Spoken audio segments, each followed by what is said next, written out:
everyone minus Felix. CB's adventures, not just a tour, but an adventure.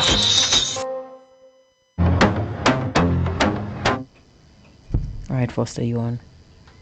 Good afternoon, good day to all our listeners, our viewers. This is full disclosure today, 1st of June 2026. They say that commencement of the hurricane season, so I'll present you the first hurricane for the evening on full disclosure. I want to say thanks to Angie and for keeping things hot. Before I come in, I listened to most of the program. I sent in whatever contribution I could have at the time I texted in. And we invite you to do the same whilst you're at home. UWP people, let me send a message to you. We have to keep doing what we need to do. We have to support the station and we have to support our own. We have to support our members because it will not come from no other place. If anything has to be done, it has to be done within. Okay, because we know what is going on. We know Philippe Pierre and his members, they are for themselves, and they tell you they check it for themselves first, and the balance we get it if we're lucky. So we don't believe that we have any luck when it comes to those guys. Let us support our shows by calling in, sending in our messages, listening. Some of us, we like to make too many excuses, we're at our homes. We can tune in. When it's the other shows, you all are listening to them. And when it's UWP shows, you all are not listening to them. And that's where you get the truth. All right? Whilst we are here and we are trying to keep things alive and well, we need your support. You need to support yourself. All right? So good day to the UWP folks all around the island. Everybody who came out to cast your vote for UWP, I say good evening to you. Especially the Castrizis people, our friends, our supporters, persons who are there with us day and night. I welcome you to the program. I hope that we can be informative and that we can answer your questions and your queries if you are kind enough to send them in. Mr. Patrick John, good day. I hope you tuned in. I know we have some difficulty on the frequency, but I hope that your cell phone is well charged and you're on Facebook, that you can follow us. We'll be discussing a number of things today. I will be asking a number of questions to the Prime Minister, who have celebrated 29 years. I didn't see no big celebration. I don't know if he went on the high sea to do it, but it certainly was not in Castrizis. If anybody know where he had that massive celebration, you can text us and let us know. All right, but he celebrated 29 years. Just whilst I was on my way here, I went over the Marshall Bridge, and no wonder we have snakes in Marshall now, because the size of that forest we have in the river there. I'm sorry, the Marshall Bridge, you said? Marshall Bridge. The last time I checked, there was a meadow. The bridge still there? I'm kidding, guys, I'm kidding. No, let me tell you, if water wash away that bridge, you don't need the bridge. You can just drive on the trees, because there are so many trees in that river. So, Mr. Pierre, if you're not passing Marshall again, ask somebody. That lumber, you can probably open a lumber company in Marshall and cut the trees there and get some boards and to repair houses in Marshall. Because it appears to me as though you're not driving on Marshall Road. Otherwise, you would have seen that forest already. So, my people, good people, well, SLPs who have seen the light in 6 months. Today is actually 6 months since the election. And boy, if we have 6 months of probation, Mr. Pierre, if you want 6 months probation, we fine you tomorrow. So start packing your briefcase, your bag, whatever you have, your grip, and put it by the road. Because you, according to the assessment we have made, that first 6 months in your second term have overshadowed the whole 5 years of your first term. You have done so poorly in 6 years, in 6 months. So we are firing you. We're not giving you another 6 months. But tonight I'm going to give you a lot of questions for you to ponder on, because not only me, the residents of Castries and St. Lucians want answers to those questions that I'm going to pose to you. All right, so let me start off with one safety tip, and a rule for drivers in overtaking. Not because you want to overtake, you should overtake. All right, and not because you're driving faster than the other vehicle, you're moving faster, that you should overtake. There are a number of conditions that would hamper or delay you overtaking another vehicle. One of them is your view of the road ahead of you. If you're around a corner, if you should not overtake around a corner, up a hill, on a bridge, or narrow part of the road, or at an intersection. And when you do attempt to overtake, you should go to the right side of the road, because we drive on the left. You should move right enough to pass that vehicle and come back on your left side of the road without colliding with any other vehicle or causing any other issue with the moving traffic. And don't cut in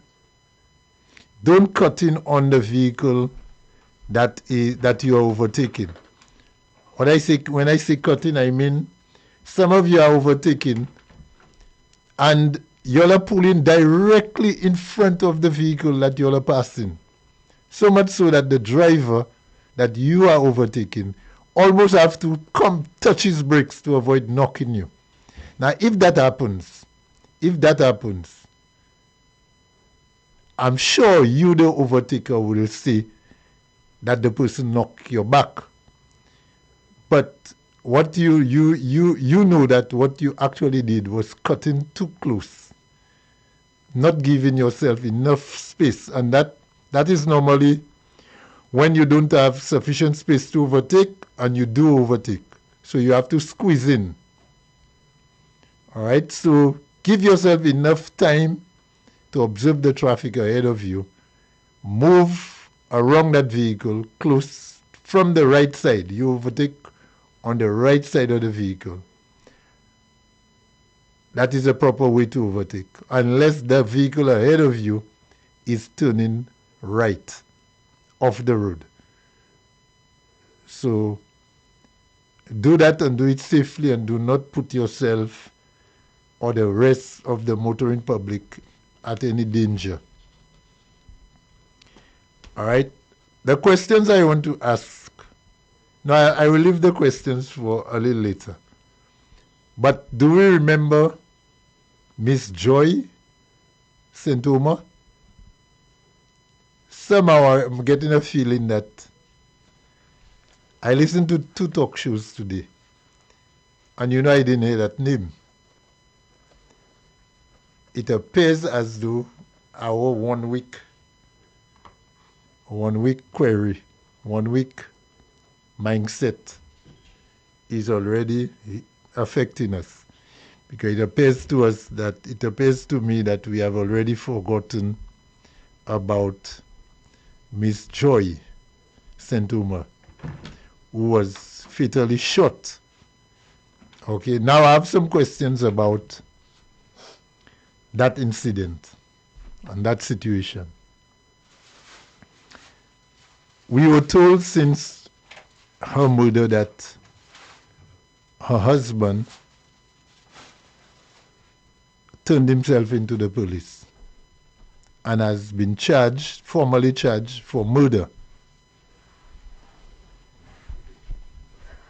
One wonders whether, when taken to court at some point in time or subsequent during the trial period, whether he will be granted bail.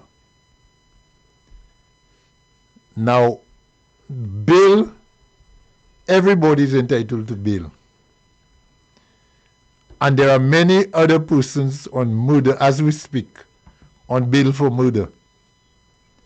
So in that situation, and I don't know if the Mr. ACP De Freitas mentioned it on his last press conference, but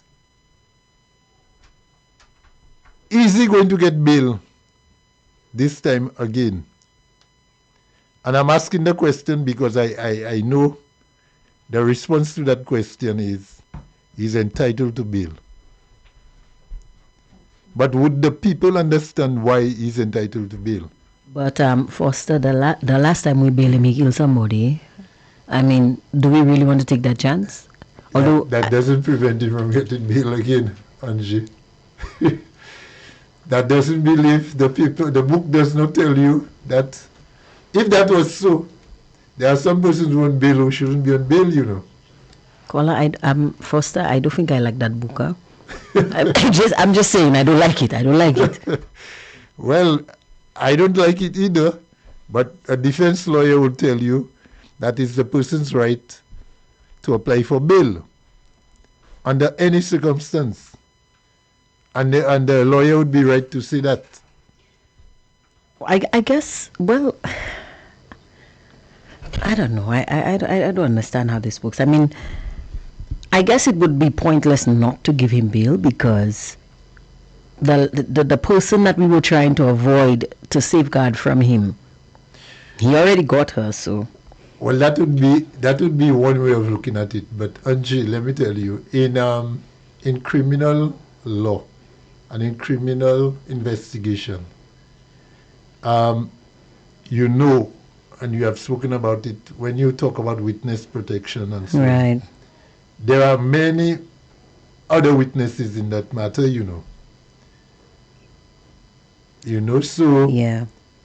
is it because the main complainant was murdered that everything is safe? Or are there any witnesses that Good point, caller. that are Let me call her. Sorry. Good point, Foster. yeah? Are there any outside witnesses who are at risk? And the court has the responsibility to consider those things when they're considering bail. Yeah. That's why when people blame the system, I tell you the book has everything, Angie. It's when we deviate and we don't do what the book says. There's a question for you here on the platform. I have to give the Facebook platform some airplay today because this afternoon they were cut short. So many calls were coming in. So somebody's saying here, Foster, is there any law in St. Lucia to oblige people? I think the person wanted to say obligate people to service their vehicles. If not, don't you think that it should be mandatory? Too many vehicles are on the road and are not in good condition. All this causes accidents too, and people's lives are also at risk, don't you think?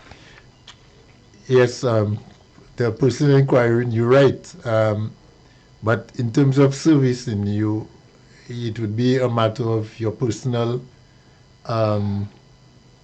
responsibility to service your vehicle. But the state have made it mandatory that for you to be roadworthy, you have to go through an inspection. So after you get your certificate of inspection, you are deemed to be fit to be on the road. But in fact, just recently, me and we were discussing that matter, and there is our inspection, the whole system of inspecting vehicles, and the garages, some of the garages and the way they inspect vehicles, it really need to go up a notch, because our inspection is very poor. And some of the vehicles I see on the road with a sticker, I don't know if it's a paper glue they stick those vehicles. But you have to ask yourself what type of inspection those vehicles go. The vendors are flapping like wings. When those vehicles pass in a hole, you're thinking it's a whole box of coins that's coming down the road. So the person who sent the text, you're right. Normally people who can afford, or people who take the time, take the care, they would service their vehicle every 6 months, 3 months, and so on, 6 months, 1 year. Some people drive the vehicle until it breaks down. The only thing they put in the vehicle is gas and oil. If it's leaking oil, they put some oil. But they must put gas because you can't work without fuel. But for something like you, I feel like you doing some power GT in there. No, I ain't shitting no power. You sure? Because I starting to feel a little, victimized. Don't worry, guys. I don't have a vehicle. I'm just messing with Foster. No, I know. If you had a vehicle, personal vehicle on G, I would have thrown one on you. But when I talk about lights and I-beam, that's for you. But not about maintenance. Hold on, Foster. Hold on. Let me tell you something. If I had a personal vehicle, I would be fine.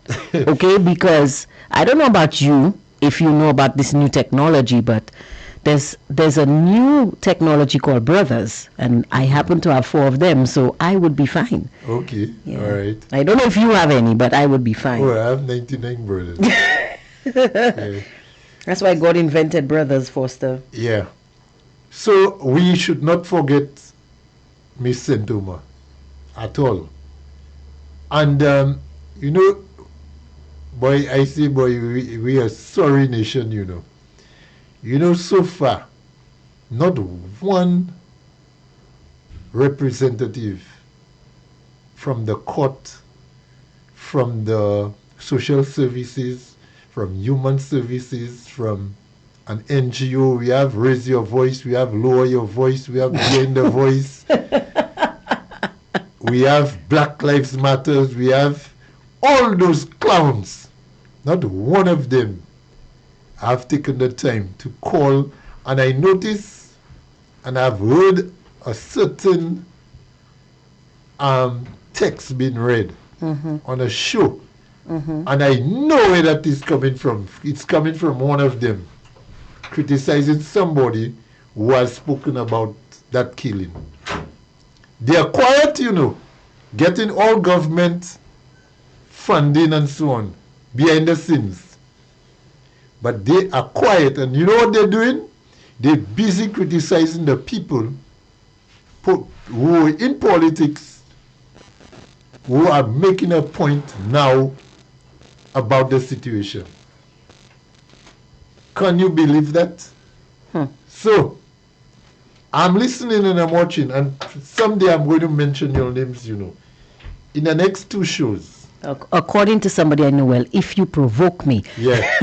If you get me vexed, I'm going to say your name. Yeah. Remember the Prime Minister say, if we get him vexed, he taking all 17? Yeah, apparently he was not upset the day of the election. Yeah. So, Mr. Prime Minister, you must tell us why you were not upset enough to win Alan Chastney. Yeah. You think it was your doing that Alan Chastney alone won? We did not provoke him. There are things that are bigger than you. You must understand that. Apparently he was not provoked enough. He was. But I'm upset. coming for you, Philip Pierre. I'm coming for you. On your 29 years. I'm coming for you. Later down the show. Somebody must tell you. The opposition voice, you're not hearing it. You're not hearing Chastney's voice. But you have never heard so many voices in your 6 years. We have one opposition member, but you are feeling the pressure of the opposition so much. You're talking more and more nonsense every day. I'm coming for you. I'm coming for you. I do have, the Prime Minister had a press briefing today, you know that, right? Oh, Lord. And he was asked a question about the cost of living. Complete, huh? He was, why you like that? Why does everybody do that? Guys. You cannot understand what Philippe is saying. Guys, we need to, I don't know what language it is. Maybe my mom once told me, you know this thing that when you give a joke or you tell somebody, oh, you know, Foster gave me a nasty joke and Foster said so. After I laugh, every time I said that, I'm very fond of saying that, and every time I said it, my mom would get really upset. And she would get so mad, like she would want to beat me, and I'd always say, but mommy, why? And she said, because did I work so hard under bananas and on the farm in the hot sun to send you to school so you can learn to translate Creole? Because after après moi oui, you know, she said that all I'm doing is translating Creole, I'm not speaking English. Maybe the Prime Minister is translating Creole, but the point is he has a right to do it, and we need to hear what he has to say, because he is, guys, here's the thing. We don't get to pick. Okay, let me scratch that. Let me try to think of a more diplomatic way to say this. This is the Prime Minister that we've been handed. We didn't vote for him. We didn't go looking for him, but this is the one. We were hoping not to get him, but this is the one that we have. This is the tool that we have, so we need to use him to do the job, and we need to do what we have to do. Okay? This is the one we have. This is the one we've been given. We have to work with what we have. Okay? Wasco not giving us water, but it's been watering all weekend. Then we put out our drums and we collect rainwater, because that is what we can do at the time. Okay? We don't have many choices in this situation. Unfortunately, we don't have many choices.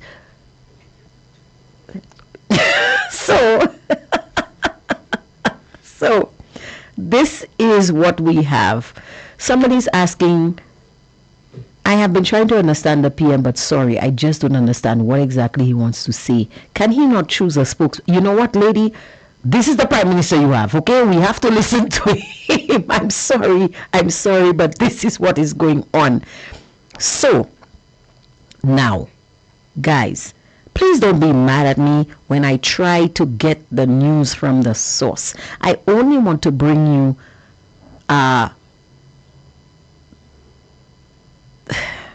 I was trying to say competent information and credible information, but I cannot even claim credible when it's the Prime Minister speaking. My hands are tied. Guys, just know that my hands are tied, okay? I have no choice. I have to bring you what comes from the House of Parliament or what comes from the cabinet, and the only person talking about it is the Prime Minister. So please, cut me some slack, okay? Because Foster, for some reason, every time I try to play a clip from the Prime Minister, that reaction you had, everybody. I get text message on my personal phone. I get text messages on the WhatsApp platform, the Facebook platform. Everybody saying, "Boy, gee, I can't." So there are some individuals, Foster, you would not believe me, who actually tell me, I am signing off and I will come back after to see if he's done talking. And you actually see them go off because you see the numbers reduce. Guys, I don't have a choice. Okay? I'm sorry. So please, just work with me. Now, the Prime Minister was being asked about the high cost of living, the hike in electricity prices, the hike in water prices that is going to come into effect next month, and the hike in fuel prices. And I have never heard somebody bite their tongue the way Philip J. Pierre bit his tongue to answer the question. Well, you see, and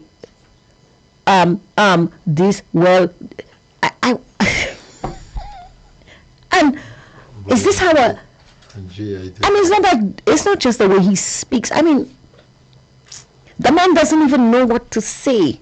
even if he could speak better, he doesn't know what to say. So just bear with me, because I have to bring you credible information from the source.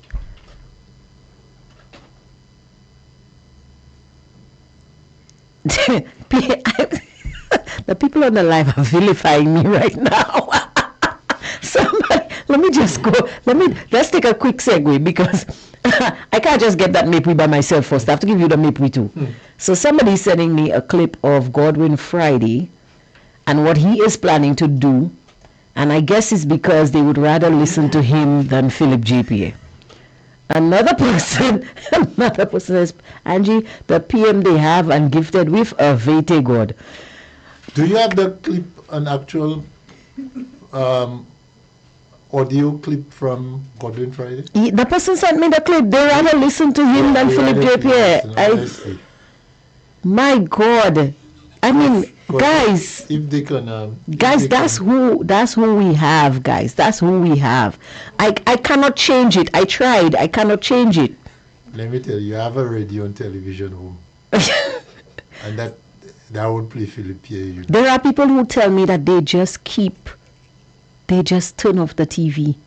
They change the channel when he starts to speak. Somebody says, all I see in St. Lucia these days are ministers showing off their travel status and the little they do. Lucians have already moved on with the Joy case. They are concerned about politics, fete, chicken and rum, sad state of affairs. Another person says, he didn't say upset, he said vex. So if you get him vex, Foster. Yeah, we make vex, yeah. Somebody said, when we speak of the Joy matter, people don't understand. It's not about policies. It's about SLP. Sorry, it's not about policies, not about SLP and UWP. If you listen to her letter, she commented on the investigation officer. Joy had no confidence in the system. So I agree with Sarah Flood for the commission of inquiry. I agree as well. Somebody says, I've been trying to understand the PM. Yeah, well, I said that already. Another one says, good day, Foster. About the bright headlights, I drive a 2023 SUV. Under the street lights while driving at night, most times I cannot tell if my headlights are on. However, while standing in front of this same car, the same headlights are blinding. The same applies if you are looking directly at the headlight from a considerable distance away. These newer vehicles are equipped with flood lamps and not headlights. Somebody else is saying, but Angie, rainwater is polluted now. What can you possibly do? Because with so many different types of allergies now, it's just not anything like before when we could have actually used it back then. Ma'am, I am so sorry. I wish I could tell you something else. But the Prime Minister said it watered and it watered. Okay? He said, Wasco not giving you water. God giving you, use what God give you. That's what he say. I'm paraphrasing, but that's what he say. He don't care about pollutants. He don't care about allergies. I mean, when the manna was falling from the sky, it fell on the ground. Okay? And the ground was dirty at the time. So I guess that's what Philip JPA is saying. I don't know what else to say, guys. I don't know what else to say. I don't want to start stammering because I will be accused of ridiculing the Prime Minister and vilifying him. Somebody else is saying, in PJP voice, it has never been so hard to manage the country than now. I don't know how PJP would say that. I mean, there may be a lot of stops and starts and commas. That person miss out a lot of punctuation marks there, you know. You have said, is it? Yeah, the stops, the starts, the commas, everything else. Somebody says, Angie, you said a few minutes ago that you hope the PM understands and change. PJP will only change when Mr. Chico wears a wig because he will change the world because of hatred for Shas. Oh my God. Another person says, true, PJP jumps from here to there. He just cannot continue a sentence. Stop laughing. Somebody say, well said, Lisi Puyasa. Guys, you know what? I'll take a quick commercial break because the people in here need to compose themselves. There's too much laughing going on in this studio. We'll be right back. You already know the power of Licks products on your clothes and household. You licked your whites and colored clothes, leaving them fresh and scented. You licked your dishes and left your hands protected with vitamin E. You licked your floors, even licked your toilet. Now we expand and bring you 3 new scents in our fabric softener: Balmy Sunshine, Summer Sunshine, and Thousand Flowers. And let's those stains off of colored clothes with Let's Cover Safe Bleach. Let's went even further with Body Care Body Soap Bars in deodorant and antibacterial. So let's tiredness and bacteria out and refresh your tired body. Your products giving you licks? Then choose Licks from Canadian Distribution Inc. Available at all leading supermarkets.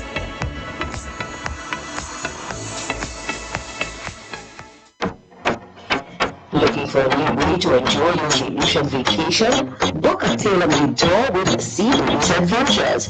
Explore the island's untouched natural beauty as you visit hidden coves and beaches along the coastline with any one of our whole or half-day excursions. We offer a variety of adventure opportunities including surf fishing, sunset cruises, island adventures, whale and dolphin watching, and water taxi service. To book, contact Captain Warren at telephone number 1-758-713-3196. Sea Breeze Adventures, not just a tour, but an adventure.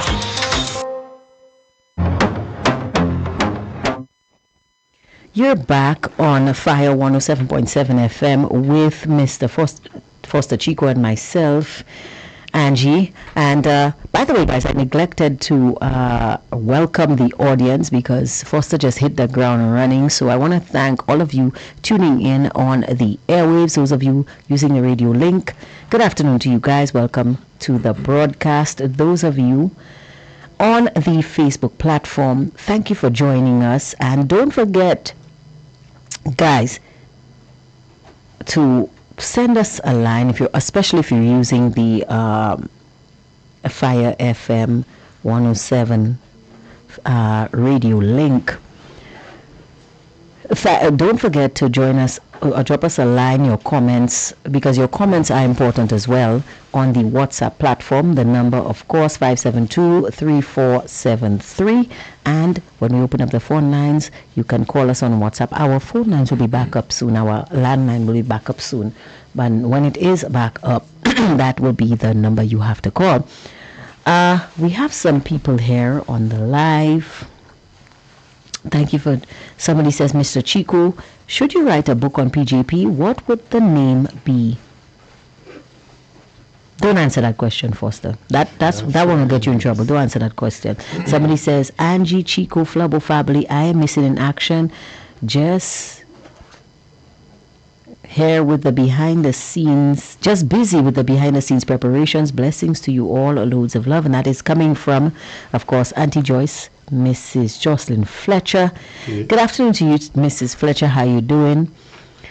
Yeah, so Chico, the floor is yours. You were talking about getting the Prime Minister vexed and other things. Well, let me leave I have a whole page there for the Prime Minister. But let me go back to Joy, Angie. Yeah. I was saying, Mrs. Flood came in last week with a very good recommendation for Commission of Inquiry into that situation. Trust, knowing that government that we have, that will never happen. It won't. We know that. And calls for the death penalty. How is the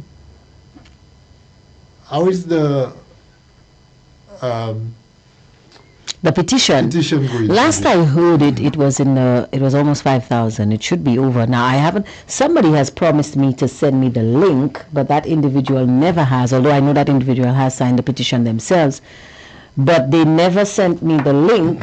And I'm still waiting because I really do want to sign it. But we know.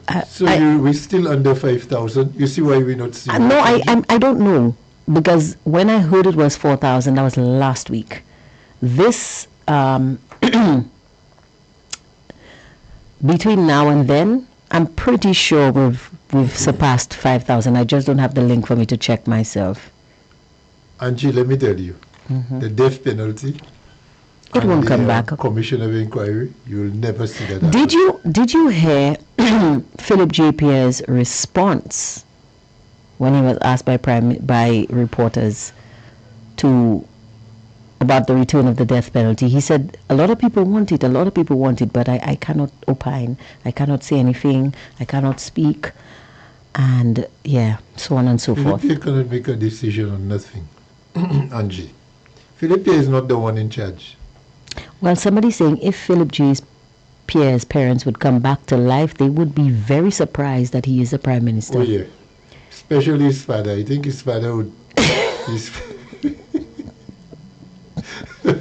So, listener, what you saying, that if they had to vote, he wouldn't get their vote? They would vote for King? Lord have mercy. So Angie, after Mrs. Flood suggestion, she was part of a UWP press conference following that, which I think they were the only group so far that have spoken seriously about our present situation. Yeah. You mean to tell me, Angie, in the real world, you know that a press conference would be convened that Monday because the murder happened the weekend, the Saturday night. By Monday of that week, following week, there would have been serious people. The people who control the system, the big wigs, one from each head, because it's wigs we're talking about. They would find themselves somewhere and they would be discussing that matter seriously with a view to making the public understand. Angie, me and you, we might be sufficiently intelligent to know what should have happened and what did happen, what didn't happen. But there, half of the country don't know what went on, That is true. That's why we have big wigs, we elect people, and we have persons who are supposed to break it down, according to Mr. Bousquet, old Bousquet. Break it down, and tell the people what actually transpired and who was responsible, what failure caused the death of that young lady. Yeah. I tell you, in 1 week, almost forgot. You see, by next week, we're not even talking about that again. By next week, we're talking about the next murder. And we speaking of the next murder that nobody spoke about. I'm of the same age. I am well aware of that. The volleyball player, yeah. No? The Basse Joseph boy. That's today. That happened last night. On Friday night. Friday night. Yeah. They have not spoken about him. Yeah, but the volleyball player was not spoken about either. Exactly. So they were overshadowed. Now I'm Foster, I don't know if you can lead that charge, but I need the men of St. Lucia to be a bit more vocal. The men of St. Lucia are starting to let me down. We remain men. All our men by the CDC, I see them by the marshal. No. Jeremy Street. No. My father said that's not men. Oh, they are not men? My father say, because my father look at them and he says, so that means they are not men. I see some of my good friends there, but I feel so sorry. And I am afraid, listen, I am quite careful who I bring home because I don't want my father to look at them. If he sees men on the road and saying and shaking his head and lamenting, I have to be careful who I bring home and say, Daddy, I like him, because he'll ask me, so I have to be careful. Let me tell you. But here's another question. There's a question that, it's a bit off topic, but I think it still leans to what we're saying. Because today I was saying that there are so many things happening in St. Lucia. My God. We are concentrating on what is being reported in the news. Oh, wow. Somebody said me, the petition is now 7,500 citizens signatures, and somebody sent me the link. Thank you so much for that person who sent me the link. 7,500. Now, but we'll come back to that. We'll come back. We need to explore those. We need to explore it. I wonder if they are all in St. Lucia. In the diaspora as well. Okay. So, somebody, I was saying today that so many other crimes are happening. They're being committed, but they are passing under the table. They're going under the radar. Vehicle thefts, for example. I saw a link posted by the police, RSLPF, about a vehicle that has been stolen. Nobody's talking about that. I saw, people, there was a shooting, but the person didn't die. And nobody's talking about that. All of these other crimes, all of these other things. There was a party in Agard, and the host of the party was bursting gunshots in the air, I think. I hope is in the air and not after a patron. And it was recorded on social media, and the police stepped in and arrested that individual. By the way, kudos to the police. I don't know how, if somebody called them or if they saw it on social media and they decided to act. I don't know how they got the information, but kudos to the police for arresting that person in the middle of their own party. And I think they said that, now that I remember, I think they said they got a report of gunshots in the area. So kudos to the police for acting so quickly and getting at least that one gun off the streets. Or is it an unlicensed gun? They didn't say. They haven't said. There's the only way the police would have gotten that gun, Angie, is if it was a licensed gun. Unlicensed or licensed? Licensed. Okay. But I think the police caught the person in the act. I think. Well, yeah. That person must have really been stupid. No, it was a party that was going on, and the police entered the party and arrested the individual during the party. So they caught them. You said it was live, it was recorded? Yes, it was recorded. And persons at the party were asking the police why, if they have a warrant and all of that, but the police, I'm very happy with doing their jobs.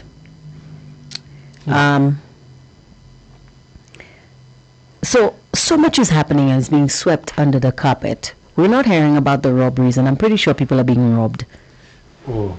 We're not hearing about the burglaries, and I'm pretty sure businesses are being burgled and what. And then a lady messaged and said that her son was just robbed, and actually he was shot by the Groseley bus stop because some young man walked up to him and said, "Pass it," and because he refused to oblige, he was shot in the leg. And nobody hears about these things. So my question, and I want to know, how long? Because, I'm a TV, not investigator, but not, Foster, you're mixing it up. I am an attorney. I am an attorney, okay? I have to brush up on my episodes of Lincoln Lawyer because I need to learn more stuff.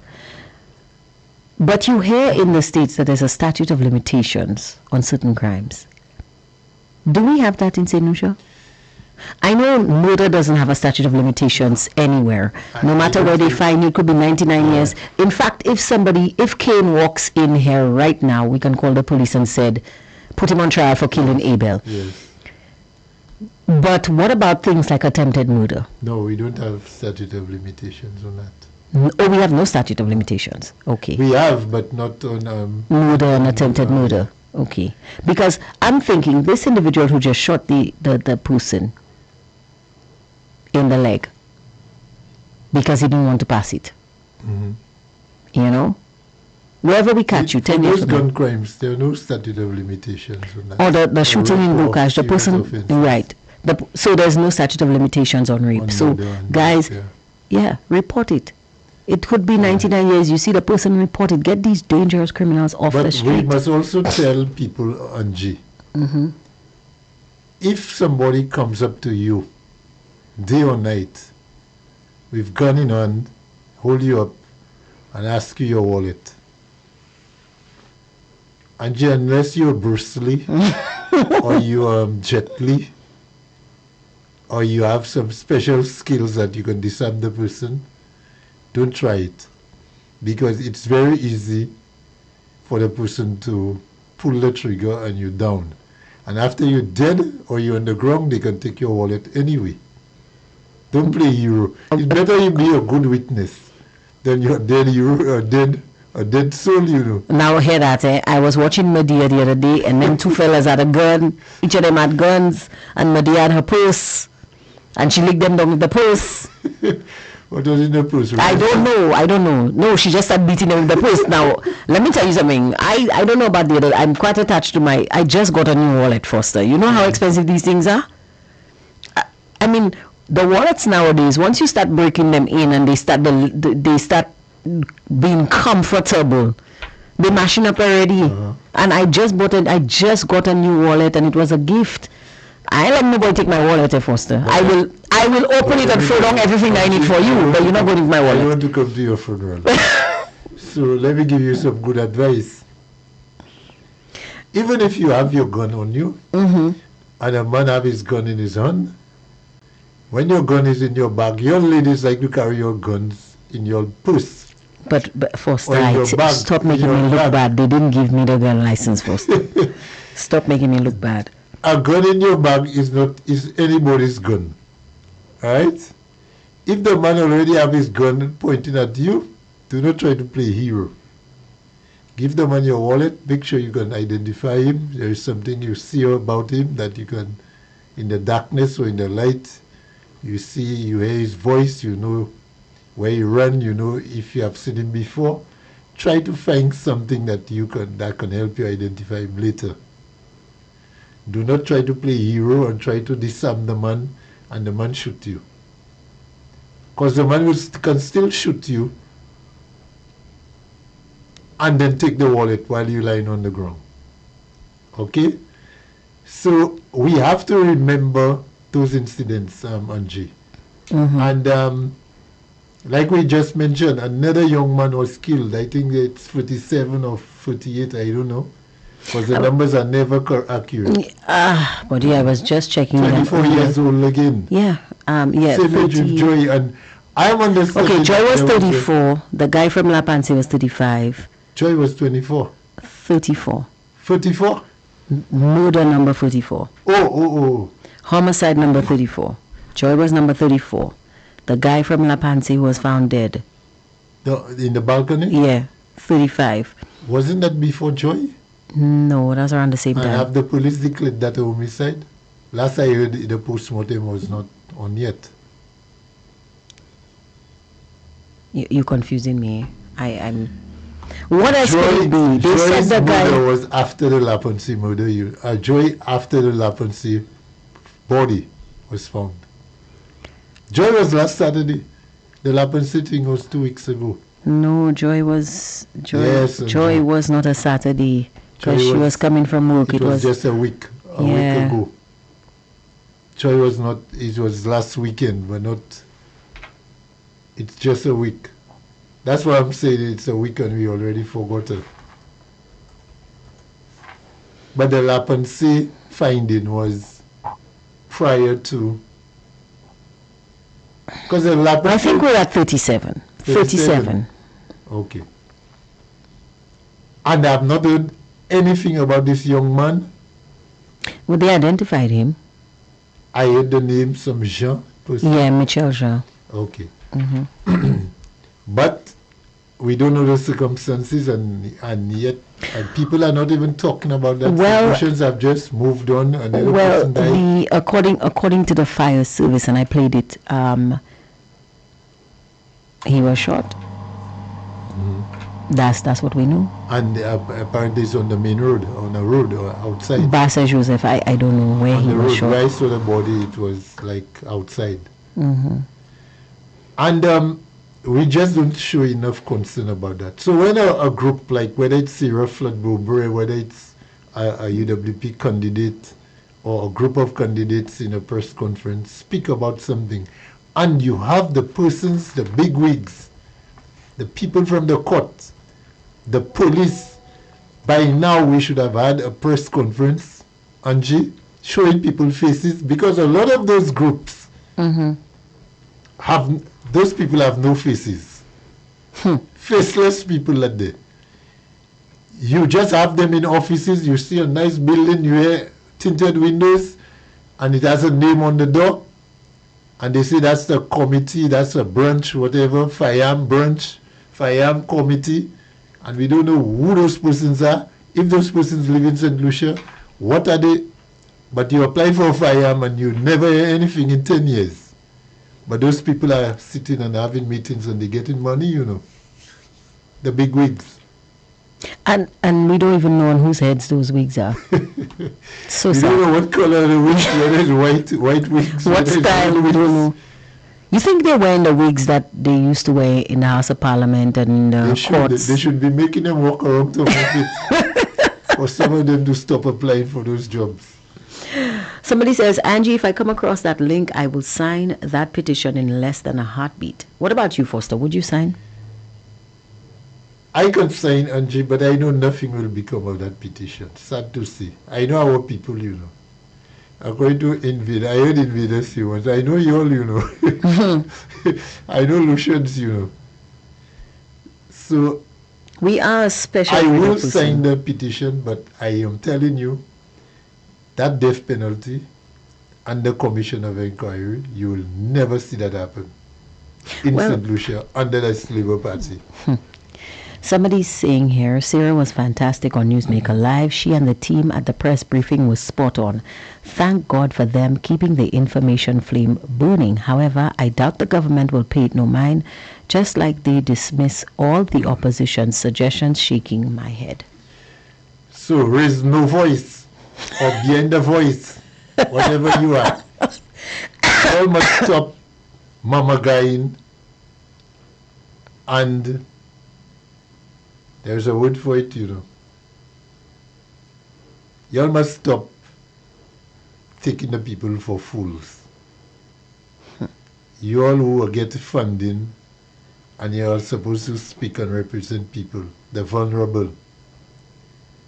And Black Lives Matters, or Black Lives doesn't matter. Black all Lives, of you all. Apparently the new name is Black Lives No Longer Matter. Yeah. All of you fake artists, you all fake people, you all must stop, or they must get rid of you all from those offices, because you all are just using taxpayers' money and using international fund to fund yourselves and your own projects. I have no confidence in you. By now, in a we way, should have had a serious discussion. I guess charity begins at home. So if they have to, they have, anyway, let me not say anything. Philip said, check for yourself. And I blame the Prime Minister, but I come in, I have a page for you, you know, Mr. Prime Minister. Towards the end of the show, I have a whole page to drop on you after your 29 years. So, Angie, I heard you mentioned something earlier on while I was listening to your program. And you said an increase in fuel rates were given. When was that? Today? Yes, today. You want me to play it for you? No, just tell me. Please, I don't want to hear. It's from Philippia? Yes. No, well, I don't want to hear. Just tell me the rate now. But Foster, I mean, he explains it. He begin a little bit, but he explains. Okay. Sorry, Philippia will not get my attention. Okay. All right. So, as it stands, the rates. Hold on, let me get all the information for you. I don't want to give you, but I do know that the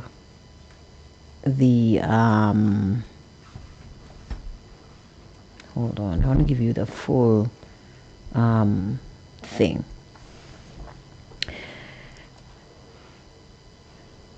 LPG gas is, I have it right here.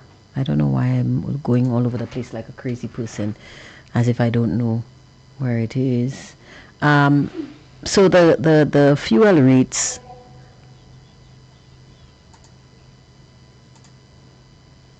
okay. Hold on. But I don't know off the top of my head, Foster. LPG gas is the same. Okay, here it is. LPG gas is the same. Retail price of both gasoline and diesel has moved from $16 to $16.75 per gallon, while kerosene has risen from $9.66 to $10.41 per gallon.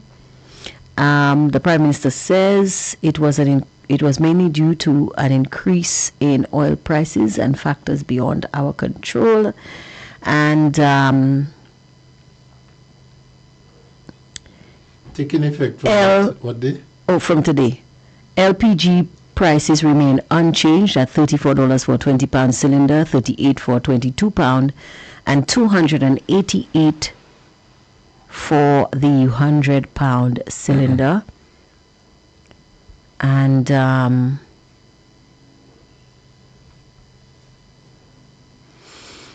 yeah. And Philip JPS said a lot of other things, but none of it is put into our conversation right now. And I know you don't want to hear the gentleman speak. Although I find he didn't stammer much when he was talking about the gas prices, you know. He was quite legible, so we could have read him that time. He was quite legible. Sometimes you can't hear him, but if you try to read his lips, you can understand what he's trying to say. I don't. Angie, I have said it before. I'm not prepared to pay a cent more for fuel, whether LPG or fuel for vehicles. Well, Foster. And Lucy Lake, because that's too much advantage. And if St. Lucians don't go on the street and protest against Philippe and this SLP, those are the same guys who protested against UWP for $14.95 fuel, you know. Yeah, we forget. We have been paying more than 12% VAT on fuel since Labour Party came in office, you know. And fuel had no VAT. But they have kept the price 12% more. Speaking of VAT. Speaking of VAT, the Prime Minister says there is no VAT on electricity. Mr. Pierre must stop. Philip Pierre must stop playing words. Philip Pierre is far from being the smartest person in St. Lucia. And he must stop pretending that he's the smartest. Well, I don't you kept VAT on gasoline. The price we are paying on gas and G, it would have been better if they kept VAT. If you had just said 12% on VAT on gasoline. We were paying almost $4 more on gasoline under SLP than we were paying under UWP. That $4 is almost 12% from the original cost price. So what Philippe is talking about? Well, you see, that's a thing. You kept VAT on gas from the time you came into power. It's a psychological thing, Foster. It's a thing designed to keep people quiet, because don't think people's subconscious is not getting it. When the SLP was in opposition and the price of fuel went up to $13.95. They protested, they made noise. You heard the Fuel Something Association president talking. Lot gas. Yes, blowing hot air, I guess. I don't know what he was saying. I don't want to say these words, but Coraline getting on, protesting, talking, always in the news. Now that the savior, the person who was supposed to save us all, Moses has parted the Red Sea and he has come onto St. Lucian land.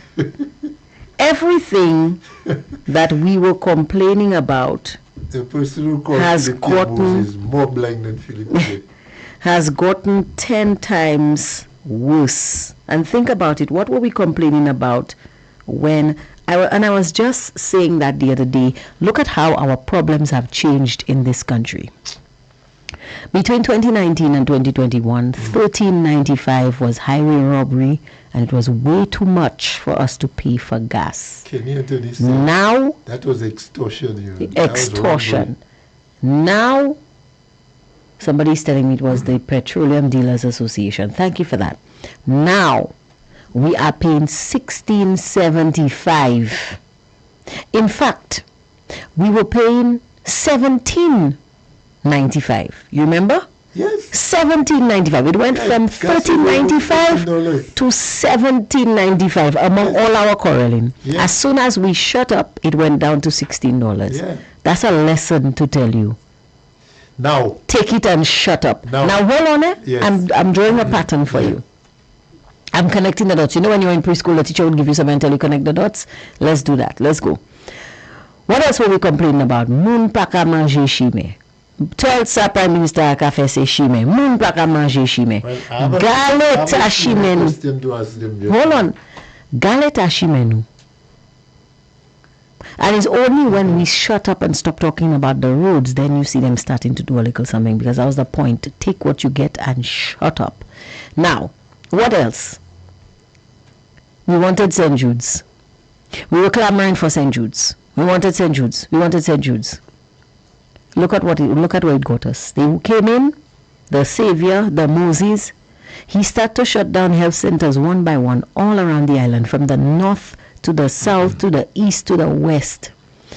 People complaining, the more they complain, the more health centers he shut down.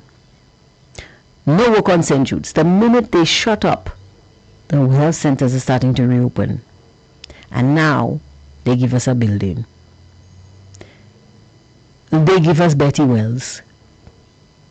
Okay? Ma have Kolo and Pinez like a foot on the name Pinez. And they don't get rid of those Pinez yet? Oh no, the Pinez are alive and well. They report to work quite more frequently than the doctors and nurses. They're always on time. They're quite punctual. All in an effort to say to St. Lucians, take what I give you and shut up. When we were there, when between 2019 and 2021, nobody was complaining. We had supply chain issues, but the supply chain issues, we always had sugar, we always had flour, we always had water. People complaining, Wasco. People complaining about, we didn't have Pinez. No, we didn't. That's one thing. That's a new original thing from them. They don't know where to bring that. So wait on, Chief. But if you connect the dots, Foster, you realize the psychological thing. Yeah. When you shut up, that's when you get rewarded. If we don't have PEDs, do we house patients at Betty Wells? Foster, I don't know. No, I'm not a doctor. Does it have beds, patients there? No. I don't it's know. It's a polyclinic. I don't know, Foster.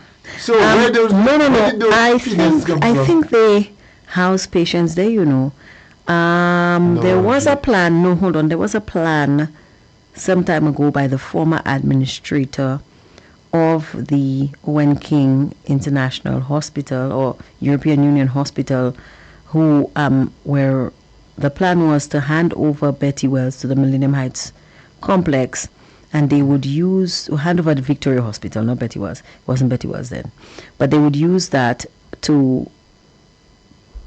as an outpatient clinic. So if you're admitted at the hospital, you're in a critical condition, you have to stay at the hospital, right?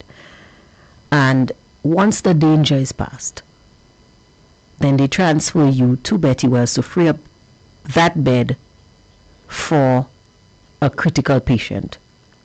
So when you go to Betty Wells, it would have been, well, it wasn't supposed to be Betty Wells, but it would have been rest and recovery. So that way the hospital would have more bed space. That was the plan that the former CEO of the hospital, Dr. Dexter James, was looking at. So he had advocated for giving the hospital, the Victoria Hospital, over to the Millennium Heights Medical Center. That was the plan. I don't know how far that plan came. I don't know if it was put, but that was the plan that he outlined, that they were going to use it in that way so that they can stretch the bed space, because hospitals always need more bed space, and it would have been a way to free up beds for critical patients and have people resting and recovering, at Betty Wells, so then you get discharged and so on and so forth. But I don't know what happened. And now that I'm hearing... I view that Betty Wells was just... they can't use the... No. But there's still the respiratory... I think the respiratory department is still but there. Where did the penis come from? There was always chest respiratory people there. Where did that penis come from? Foster, between the two of us, there's only one trained investigator in this room. And I'm sorry to disappoint you, sir, but it's not me. But Angie, I am not prepared to pay a cent, and St. Lucians should get ready to hit the street protesting against Wasco. You see that I am being told. Now I've not checked my accounts properly yet. I waiting to do a full-scale inquiry and evaluation. I'm being told that some persons like Bill have moved up to almost 100%, Angie. Yes, an individual said to me that he paid $300 more on bills this month. Now you telling me we're not getting water. I recognize, and we all recognize, that Wasco cannot come out of that hole that they're in, unless more money is put into Wasco. But Wasco cannot tell me that at this time, and the government, Philippe Pierre, cannot tell me at this time that Philippe Pierre is the one who said dumb the dumb, Philippe Pierre is also the one that said harvest rainwater and pay your small Wasco bill. So Stevenson King said some months ago, last term, that some men are drinking 3-4 beers a weekend, they can afford to pay. You remember that? An increase in water rate. Mr. Pierre King, the size of your belly, I don't know how many beers you can drink, but I don't have a belly, your belly is weighing half my weight. So keep your comment to yourself about that drinking beer situation.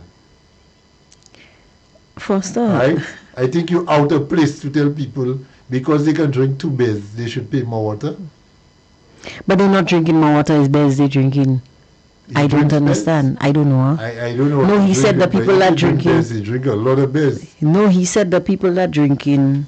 He said that some men can drink 3 or 4 beers so they can afford to drink more, to pay more for water.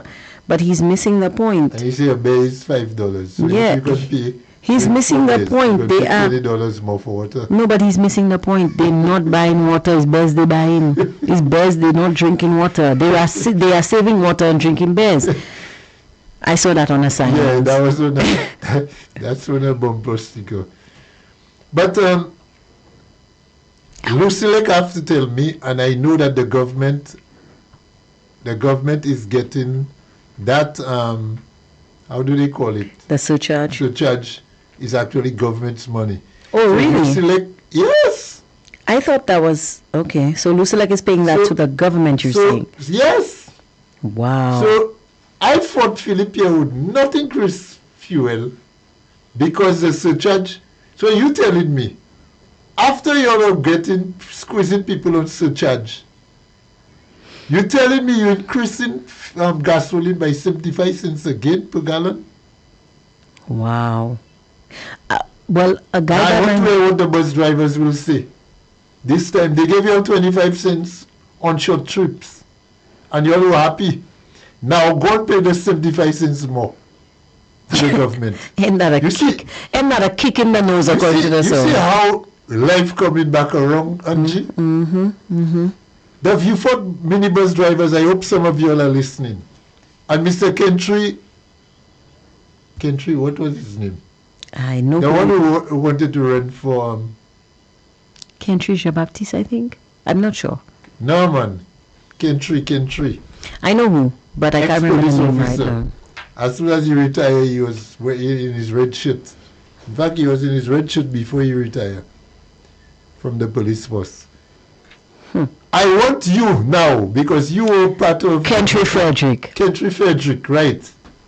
Mr. Frederick, that's for you. You were a member and you were a spokesperson for the Viewfort bus drivers, and you created a lot of problems.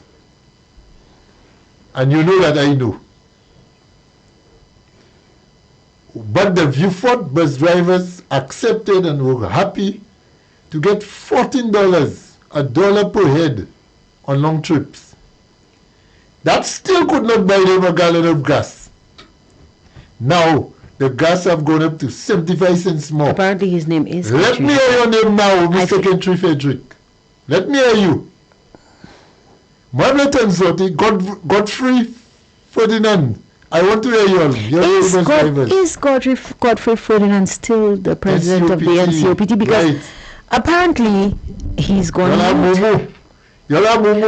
Somebody is saying Kentry is now on the new board of St. Jude's. Yes. Kentry Frederick, Godfrey Ferdinand.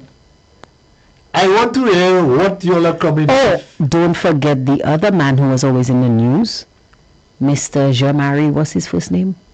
The Lord Gas. Lord Gas, I'm calling him.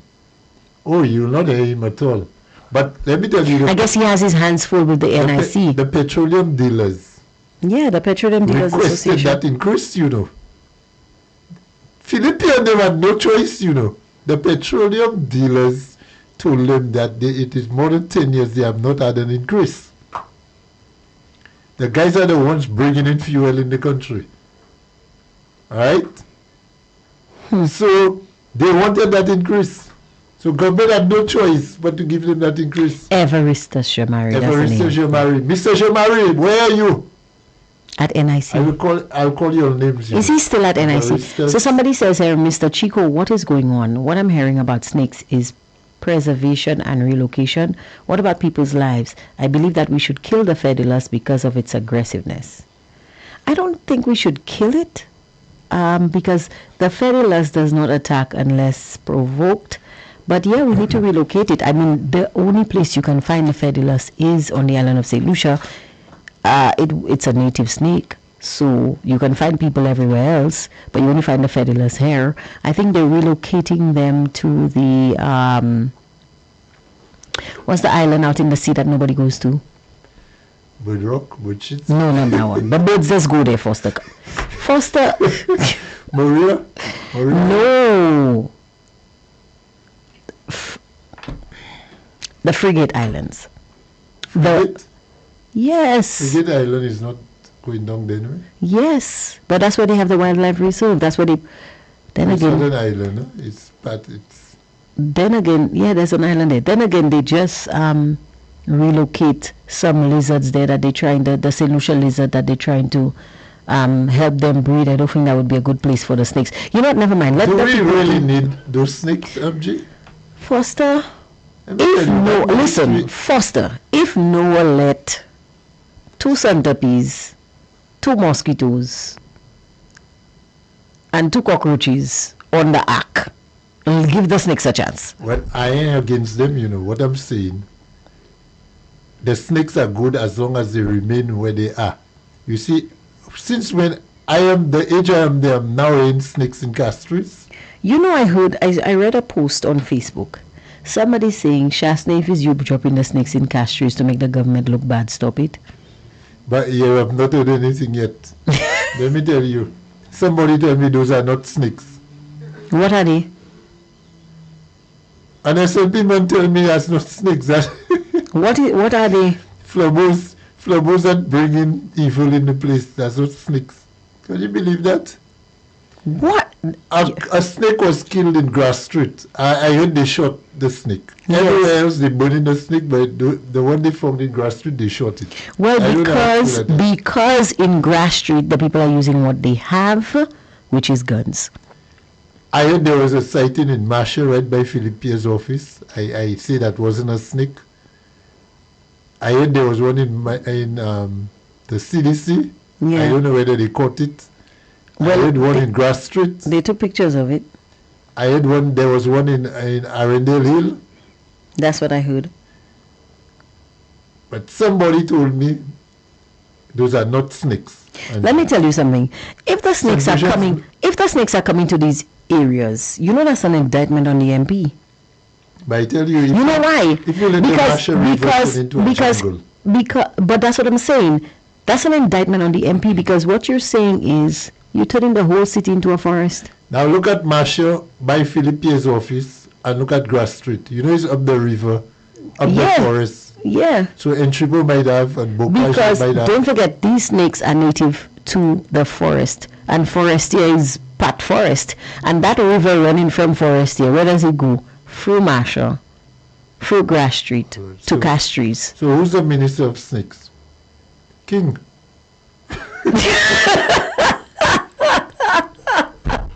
What's his ministry again? I can't. Foster, you're going to get me in trouble.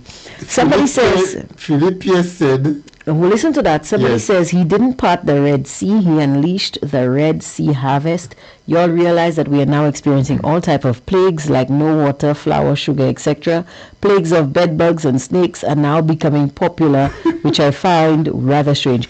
I cannot understand the bed bugs part. I used to hear my grandmother speak about bed bugs. I thought penis was in the past. I thought that was extinct, and all of a sudden now, in 2026, we have penis infestation. Damn. Somebody's saying here, that's true, Chico. The nation has become numb, insensitive, self-centered. You will soon hear nothing until the next one. They're talking about the murders. Another says, we can't kill them all. What we need to do is clean up the rats, and the snakes will return to the forest. Well, Lisa Joai said the snakes are coming where there are lots of rats. So is our Minister of Agriculture actually saying that they unleash the because Marcia they unleash the snakes to get rid of the rats? Rats in Marcia and Grass Street and in the CDC. I don't know. Somebody says, Foster, I agree with you. This had to be someone with a licensed gun. Now the upright citizens who are desperately trying to get a license for a gun will have to go through added extra unnecessary hoops just to get a license to protect their business. Somebody says, Foster, I will give that person my wallet before he asks me. No, I'm asking him for my cards, eh? You can listen, I say, let me tell you something. Take the money. I'm giving it to you. Take the money and give me back my wallet. There are papers in there that I need. That is what I will say. I promise you I will say that. And everybody that knows me, they know I will actually say it for true. You can have them. In fact, let me give it to you. I have some coins there too. I'll show you where it is. But you're not taking my cards, and you're not taking my receipts. I need that to know I had money. But if you have no money and you have cards, and it's your cards. No, I want my card. You cannot have it. No. You cannot have my card. You know how hard it is to go. To go and reapply for. Let me tell you. No, I'm not doing that. No, you will have to shoot me in the foot. I'm sorry. I'm sorry. Shot? In the foot. In the foot? Yeah, my will too. You get like somebody how many years they want for the crime. Somebody says that if they don't die from poison eaten by other snakes or old age, they will be multiplying. How can you control them? Our lives are in jeopardy. Somebody's device is too close to my... Could you check that and make sure it's only your thing that's on? There's a feedback. Where is your phone, Foster? Is it close to the... Okay. All right, guys. Okay. Well, I don't know. Angie, let me tell you somebody says, Angie, can you ask Foster for me, please, what he thinks about the 29 years PJP represented Castries East? I'll ask him that in a little while. I promise. Somebody says... No, I have a page. I have a whole page here for... because I see... Guys, you all don't know. Foster came here with his own briefcase, you know. I think Foster opened the briefcase too. Somebody says, Angie, by the way, it has been a few days since the gas prices went down in Canada from $2 a litre to $1.70 a litre. Show off. We paying $16 and you come in at... That's okay, I love you. Somebody says, no VAT. To buy you some and come down with it.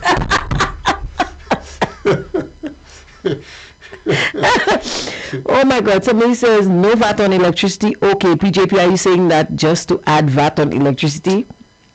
So I think he's looking for places to put VAT. I don't know. He's looking for places that don't have VAT. I think people don't. He's trying to identify all the things that don't have VAT, so he can put VAT. Somebody says Philip J. Pierre, he is a corn artist. Another says, where is Jean-Marie? He has lost his voice. Well, Paul says, writer, let us call the names. Evariste Jean-Marie, Godfrey Ferdinand, Kentry Jean-Baptiste. No, Kentry, what he said? Frederick. Kentry Frederick, yes. You're police, you're representing the bus drivers. As soon as you retire, the same day you retire, you already on a platform. But Richard Frederick and them saying it's other people that's in politics, not you. Yeah. So I'm calling your name, Kentry Frederick and the Viewford bus drivers. You're only getting a cent more. So you're at a loss. That $1 they gave you all, you're all going to lose because you still need more money to fill your tank to go down to Viewford. Somebody says, point or no point, he is indiscreet to say that people can afford to pay more for water unless he was speaking to the ones they favor and the ones who received handouts and vouchers. Somebody says the only animal in the world God used to call Satan is a snake. Why not kill them? Somebody says they found one in Bocage. I tell you, they're going up the river to Entrepot Independent City. Look out. Chabot, look out. You're right on the river.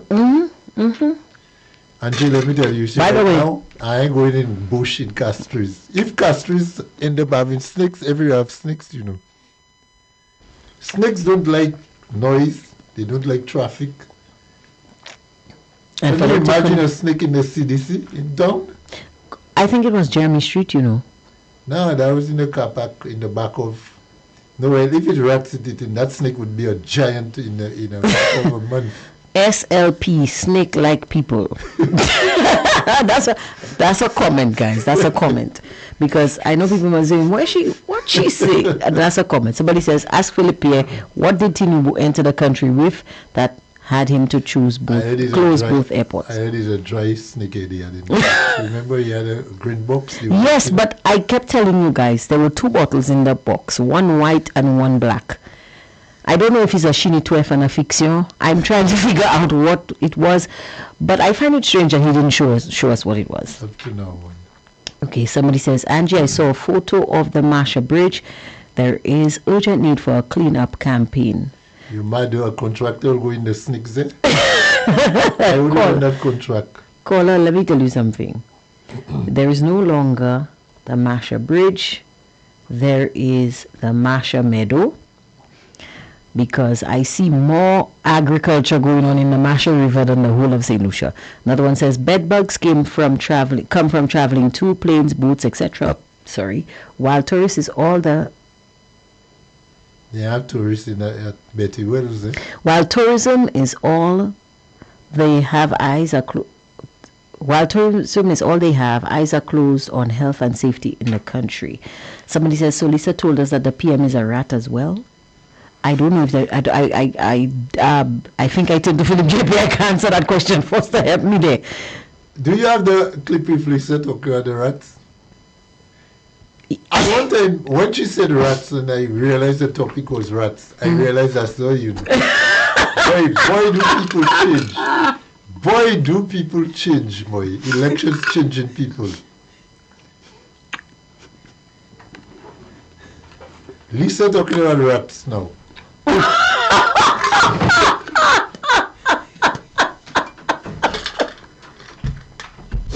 Oh my God! So Masha have rats, so much rats, so you almost bring snakes in Masha and pass street to eat rats.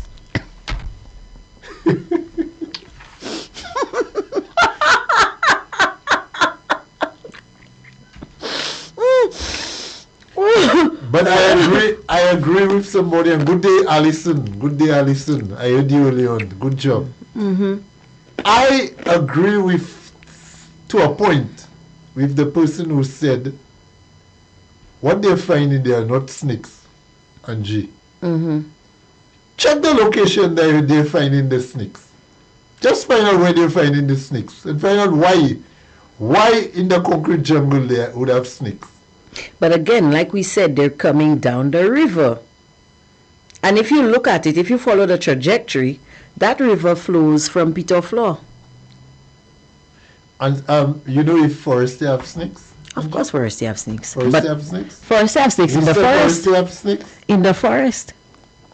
But I know snakes were in the forest. I don't know why snakes coming down the river. They're coming down the river because now the river is a forest. You don't see the river? The river has no water, so how are they coming down? The river has no water, you're right. But what does it have? Not trees you see in the river? Okay. The river has turned to forest. Somebody says that's not true. I can tell you that. You don't have to attack the snake that will attack you. I work where snakes are in the area that kill people that didn't attack them.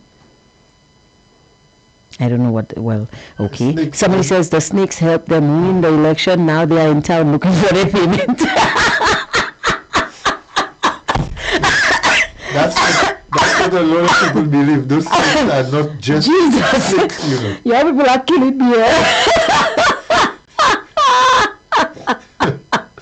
Somebody says, Angie, a chemist told me the snakes are looking for humans. Somebody says, didn't they say it's Shaz that bring the bed bug to Betty Wells to make the Prime Minister look bad? Oh my God. Somebody says, Angie, can you play the video that was sent to you from the Dr. Godwin Friday video for us to hear? Somebody on the WhatsApp platform saying, but look the snakes over in Lucy, like why is eating them? Oh my God, guys, you all have too much. So somebody's requesting that I play this from Betty Wells. From Godwin Friday. I get confused. I'm sorry. I'm so sorry, guys. I am so sorry. Oh my goodness. So somebody sent me a clip from Dr. Godwin Friday. Let me play it and try to confuse myself. Somebody says, I heard RF was in Lisa's defense on Thursday night about venom or vaccine for the snakes. Yeah. Talking about vaccine for snake bite. I never heard something.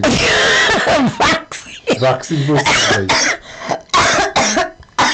That's a new piece of engineering. You sure she said that? Vaccine for snake bites. I wondered who's that person? Vaccine for snake bites. Can you imagine that boy? I tell you, moving from bad to worse. Lisa Jawai. Vaccine for snake bites. Yeah, vaccine. Isn't it anti-venom for snake bites? No, but it's a vaccine she need. She need a vaccine. For her own snake bites? The kind of snakes they have made deals with. Is vaccines they need to get. Oh my God. Oh my God. And Richard Frederick is defending that? No, Richard Frederick doesn't do anything. We have a caller on the line. I was going to play this clip, but we have a caller on the line. I hope the clip does not play behind the caller. With the 29% increase already. Good afternoon to you. Good evening, caller. You are on the air. Good evening, Angie. Good evening, Foster. How are you? I'm good, by the grace of God. I'm not going to stay too long. While we're on the snake topic, the infestation of snakes in St. Lucia, I want St. Lucia, and I'll say it again, to remember, after the 2021 general election, that was where Philip Pierre and Labour introduced that free venomous whatever for snake bites. Anti-venom. 2021. Vaccine. St. Lucia, this is a serious thing that is happening there. We're taking it as a joke. But if we stay back and we think, why would a government just being elected into office would come with a PR and say that they are giving free venomous whatever and all medical anti-venom. Right? Yes. Anti-venom. Right? And 4 years down, the country is infested with snakes. You're not seeing something wrong there? Somebody can argue that we already had the snakes, they just were not on the ground yet. Yes, we already had the snakks. But all the years we were not seeing anything, we were not hearing no venom. Right. And all of a sudden, it's like the people knew what they were going to do. That's why they came and they introduced that venomous whatever for the snake. I just can't remember the name. Anti-venom. And I'm pretty sure the prime minister would tell you that his is a his is a party of vision. A party of vision? He had a vision because there was something that happened and then he came and said it was because of his vision. The rain. Harvest rainwater. And It's because he said that and they listened to him. They didn't listen to him and all nonsense I'm not saying anyway. Caller, I know you like your flowers. Thank you, caller. Be careful when you go in your flower bed with them snakes back at you. Man, I have a lot of mongoose around me. Okay. I have mongoose around me so much. I like to see them. They're running all in front of my door. I love seeing them then. And Well, let me tell you. wherever they have mongoose, wherever they Yeah. have mongoose, you will not find snakes. Yes. Right. Now you see Anyway, have a that good night. So if anybody want a mongoose, I can hold one. Okay. I feel we need to stew some. That's, you know what? Take care of them mongooses. Give them food when you see them, because the prime minister will send us. Remember, he sent us some look for turkey backs. The prime minister will send us some look for mongoose backs next. Really, have a good night. Okay. Okay, bye. Thank you. Oh my God. In the first quarter of the Oh wow! I finally got it to play. I thought it wasn't playing. Let me try that again. This video, guys. Let's go to. Okay, we'll just have a few more things on here. Let me read it. So RF, real fabulous. Again, it's a comment, people. It's a comment. I didn't say that. Somebody says, can you differentiate between a little black boy and a bed bug? Just checking. I don't read any more of these comments. These comments will get me in trouble. Somebody says, in all honesty, don't you find it strange that they came out in a rush advertising snake bite treatment recently, right after this Nigerian president was welcome to St. Lucia? Maybe they went to look for Fedilas. Maybe he wanted a Fedilas. I don't know. To me, your politicians aren't supposed to receive personal gifts. What was in that box? I People are trouble they give to for watch. Good evening, caller. You are on the air. Good afternoon, Brother Foster, and good afternoon, Angie. Evening. Evening. Oh, good evening, sorry. Yes. Good evening, guys. How you doing? We good, caller. We good. It seems you're having a time of your life. You're enjoying the Yeah, circus man, we yeah, have. man, the circus. What part was? Yeah, Yeah, a we tin clown, are enjoying a tin the clown has circus quite for what messed up. passes for government. Well, we have free tickets. What to do? We have complimentary tickets for the circus. Angie, Mm-hmm. gas prices are now $16.75 as of today, right? And like Brother Foster said, nobody is not taking the streets as of now. Are you aware that in the United States of America, gas prices went down? Yes, somebody just told us Canada also. And I'm going to, I like to give facts, eh? I don't like to say things off my head. And I would like to give facts. As we speak now, Foster and Angie, gas prices in the United States of America is at $4.32. Wow. A drop of $1 and change, because 2 weeks ago or 3 weeks ago it was like 5 something, so it has dropped to $1 and change. So I'm saying this to put it in context. If the gas prices, not if, the gas prices in the United States has dropped. It's back to it used to be 3 something, 3.90, but it's now at $4.32. So if the gas prices in the US, in the United States of America, dropped, what is the justification for your Prime Minister of St. Lucia to increase gas to $16.95?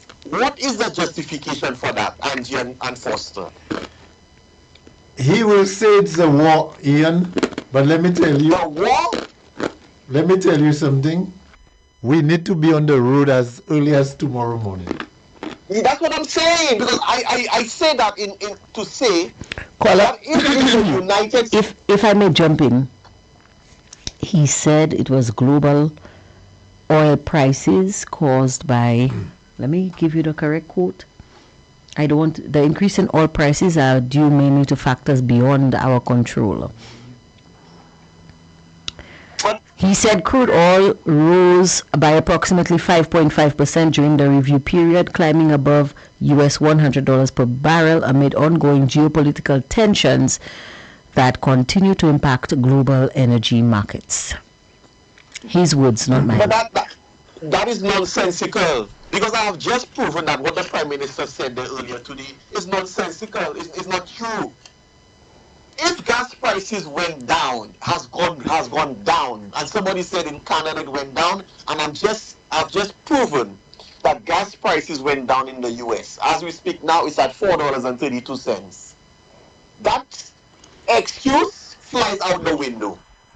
It tells me that we have a government that is extorting the people of St. Lucia. Already we're paying a 2.5% for environment as tax for health and security.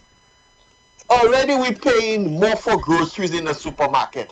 Already Wasco has indicated that they'll increase their water rates. Already Lucelec has said they will increase their service charge. So people now paying more for electricity. You're telling me you're so wicked and unconscionable that you're increasing the price of gas to $16.95? You know what that is? $16.75. $16.75, yeah.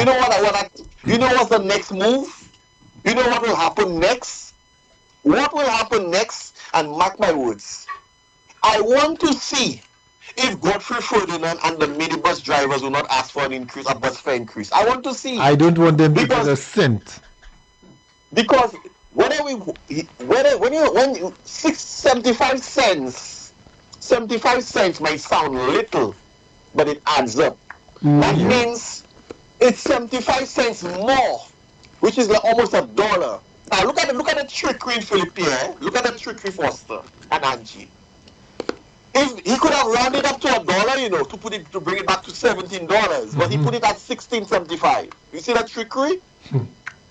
But when you do the math, and if you're good at math, you will understand it's better you just round this thing off to $1. So now you can safely say St. Lucians are paying $17 a gallon for gas. From $16 to $17, which is $1 extra. It adds up.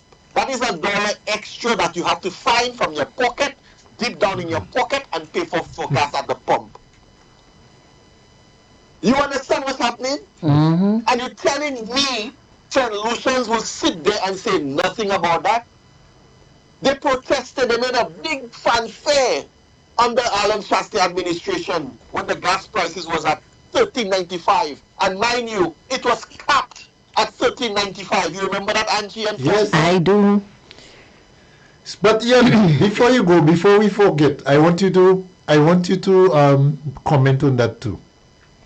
Shouldn't the government, having capped the gas at $16 in Parliament, it was an act of Parliament, and anybody on the live who knows better can probably comment too.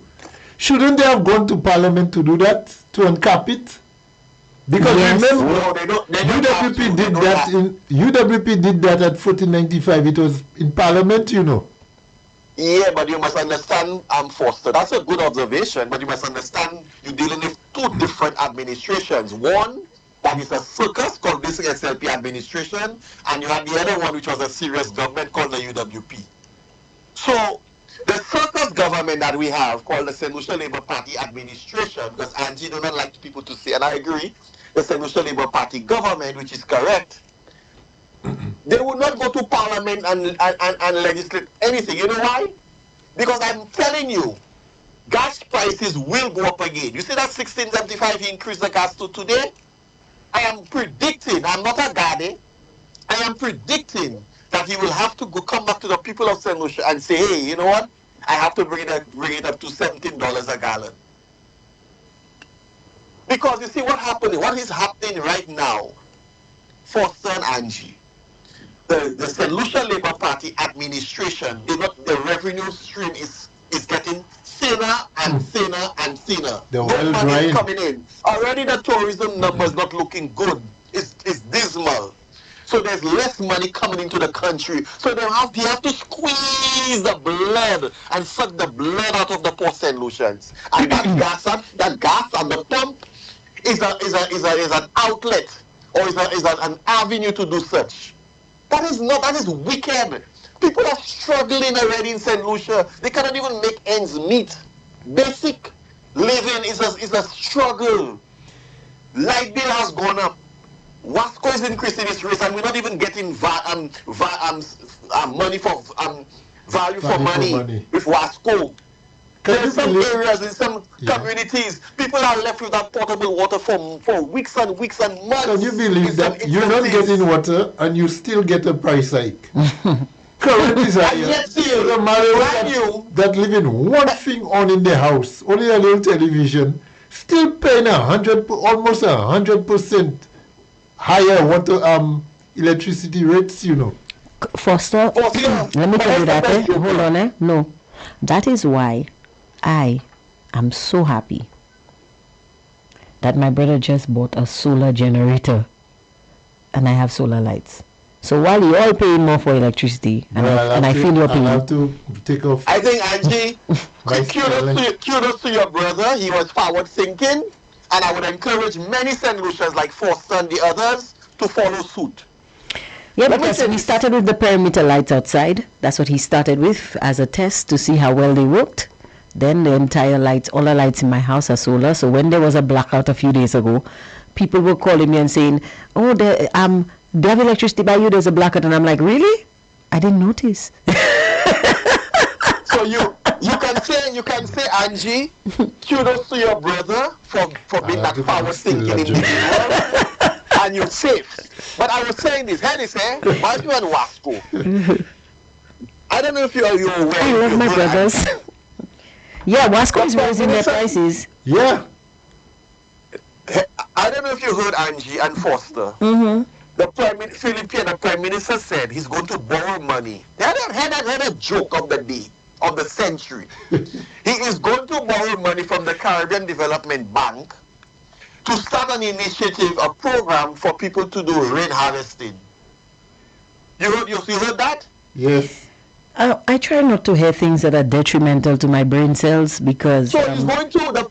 listen to this, examine this carefully. But the same man the said Prime Minister of St. Lucia said that he's going to borrow money from the Caribbean Development Bank of, I cannot remember now the sum, I think it's $1 million or so, to start an initiative for people to do rain harvesting.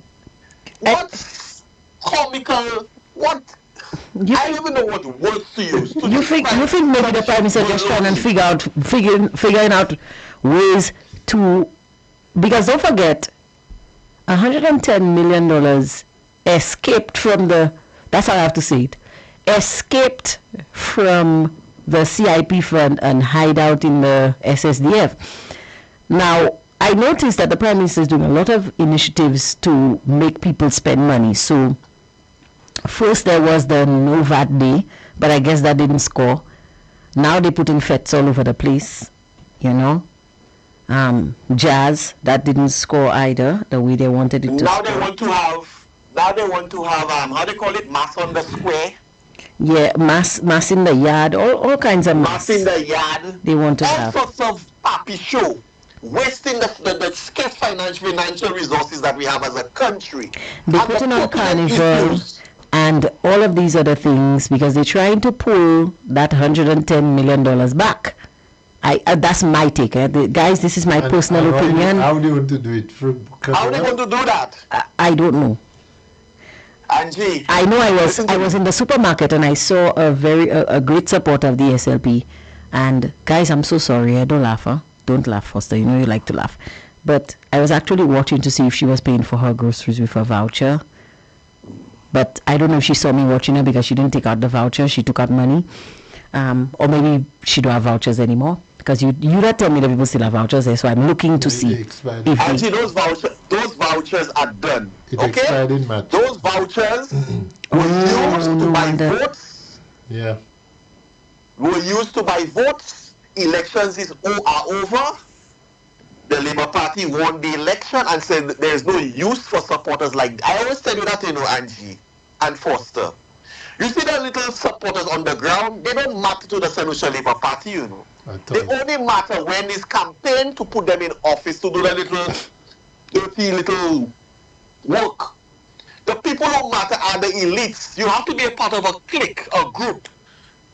And let me tell you, there's a particular place in Grand Riviere. If you want to see them, go there. Oh, yeah. I wouldn't mention the name. There's a particular watering hole in Grand Riviere. Foster, no, and Angie, I think I know. There's a particular watering hole in Grand Riviere, Grosile. If you want to see them, the elites, those who benefit directly from the government with contracts and big jobs, on a Friday and a Saturday particularly, go there.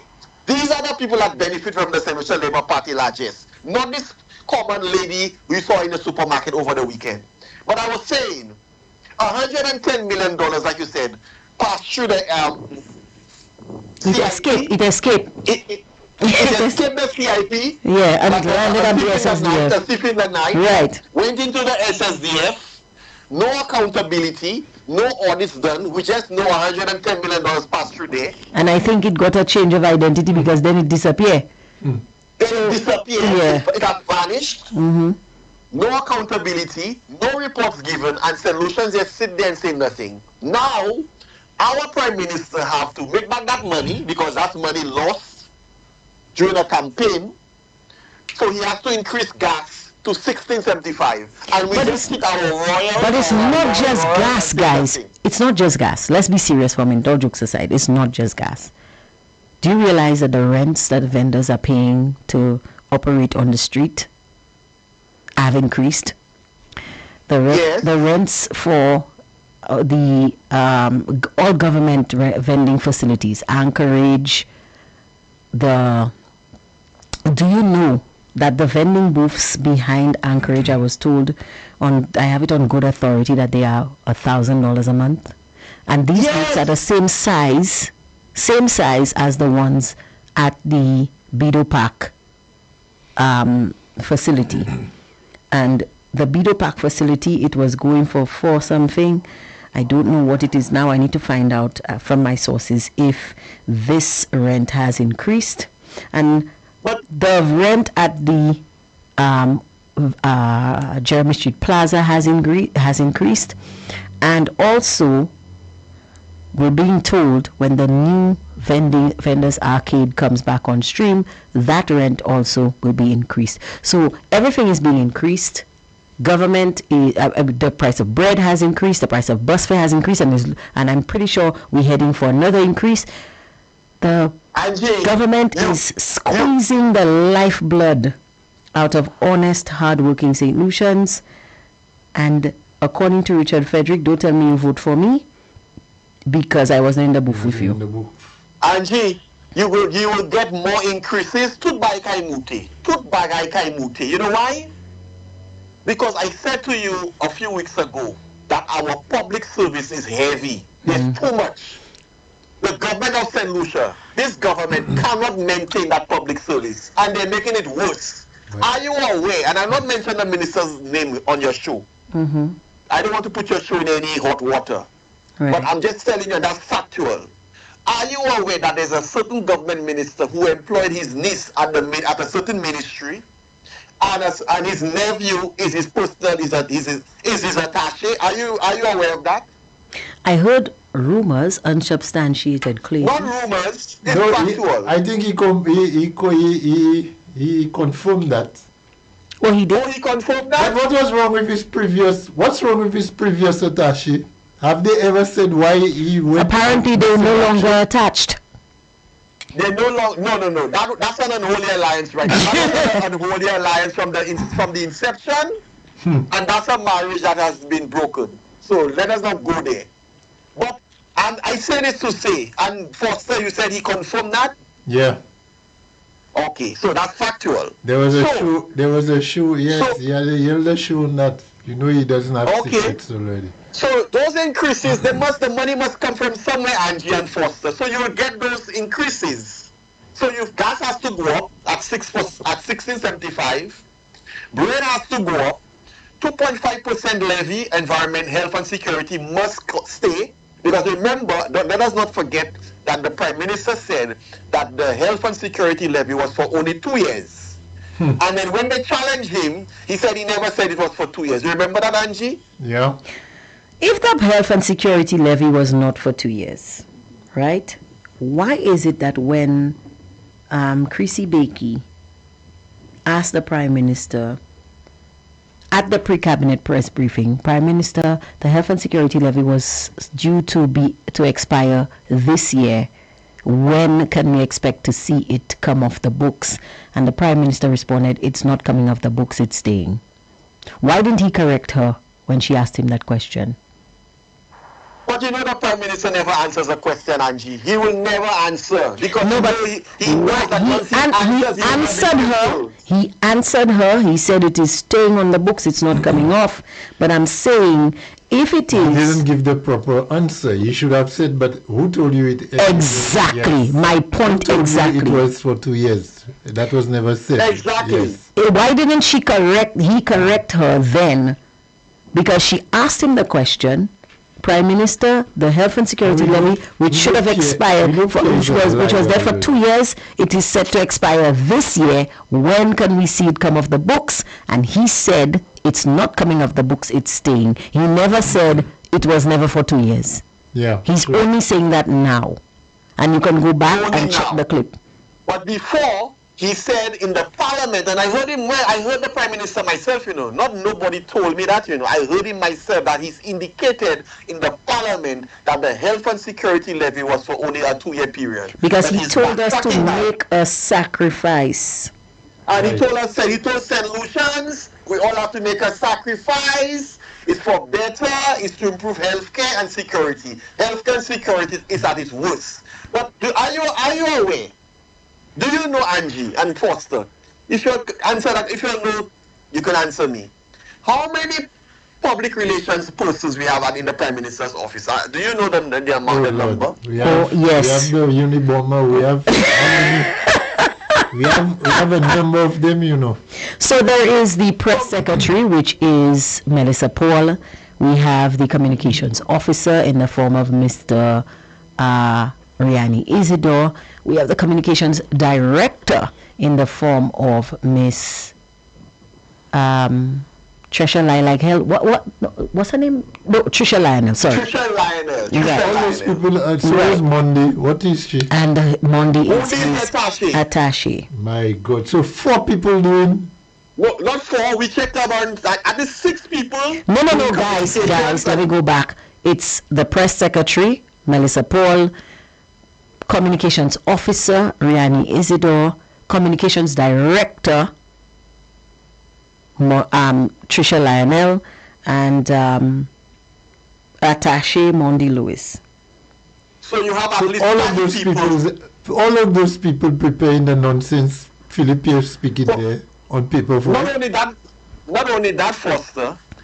5 persons doing the same job of 1 person. And none of it is correct. What they were giving. And none of it is done correctly. Well, you see, let me tell you. I cannot say that. Hold on, stop. I cannot say it's not correct because the Prime Minister himself said, somebody says, don't forget the TikToker social influencer 1010. I don't know what that means. 1010. Hunt. Oh, Christopher Hunt is doing PR too? back door. Lord help St. Lucia. But let me say, I was saying... hold on. I cannot say... I cannot say it's incorrect because the Prime Minister actually said that every time he goes out to speak, he's given a speech and he never sticks to the speech, and every time he doesn't stick to the speech, he gets in trouble. But he's going to continue to do that, and he hope he will not get in trouble. So listen, those persons you made mention of, the 5 of them, On average, and I need to do some research because that information should be public.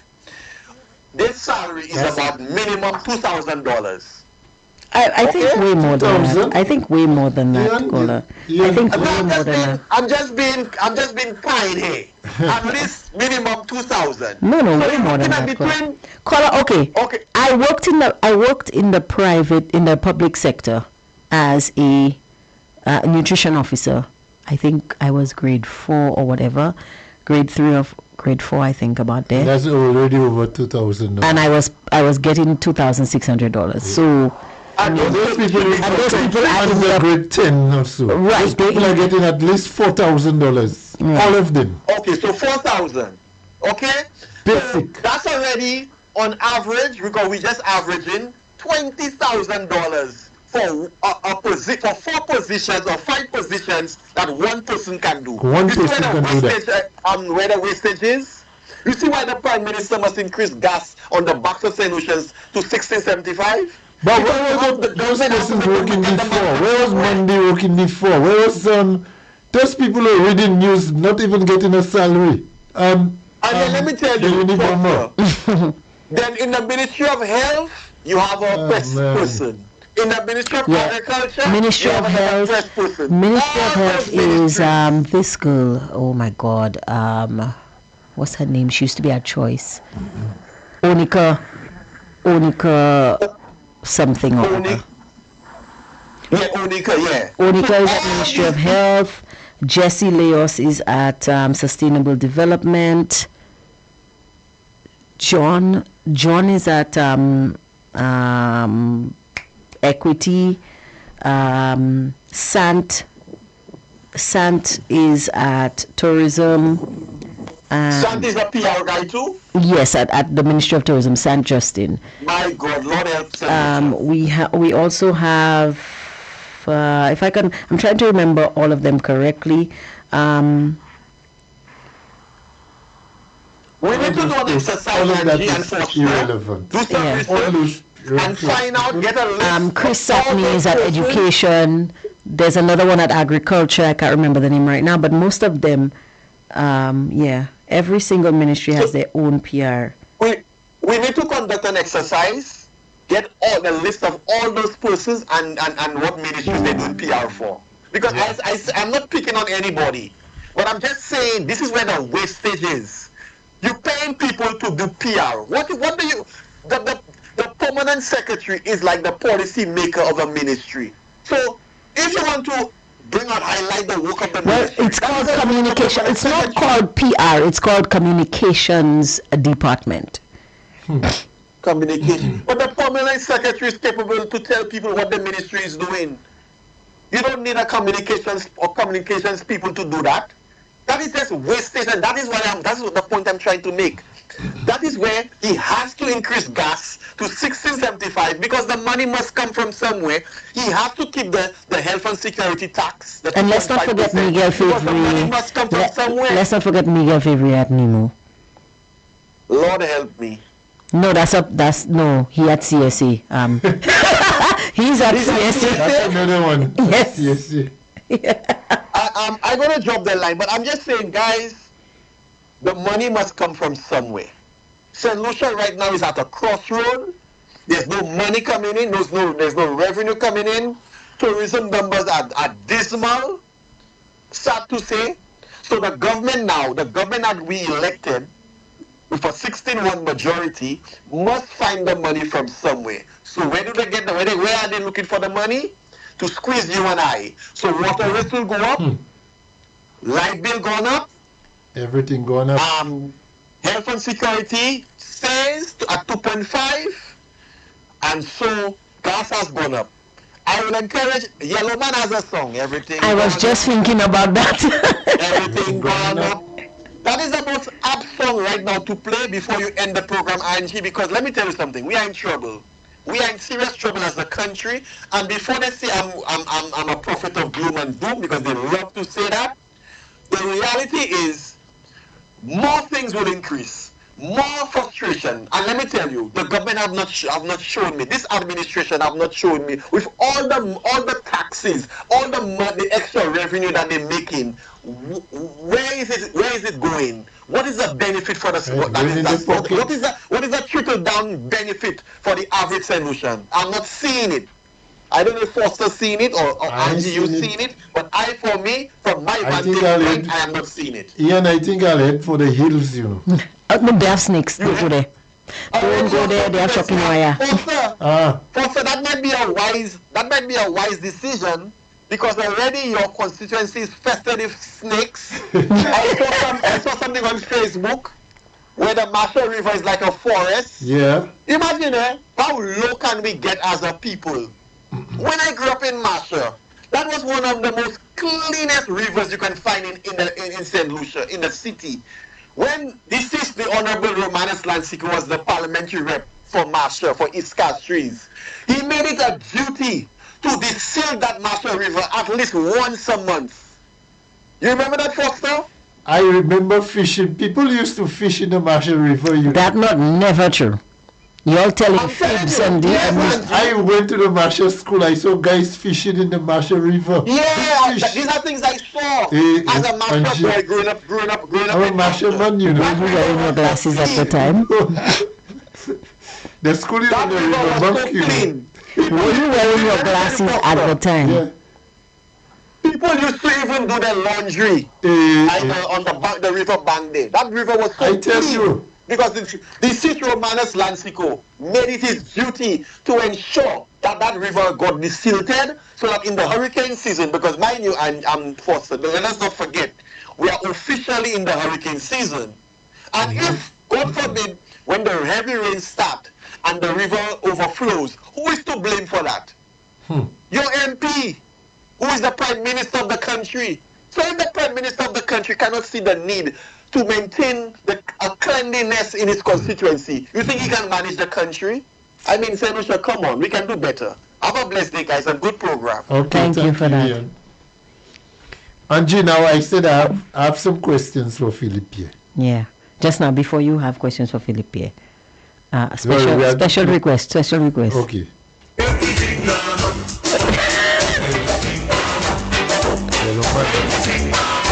That's a very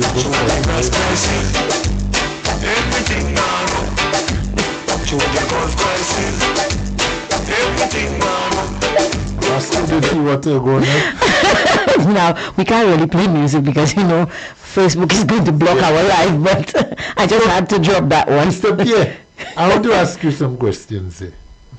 What is happening with the Brockall housing project? Who's the contractor? Is it the same Bacatel contractor? The same ones doing the Bacatel court? And who's heading that company? Why isn't it's a capital project? That project is over millions of dollars. If it's not BMAX, so BMAX and them are in jail, they were sacked. But they gave the company to somebody else, remember that.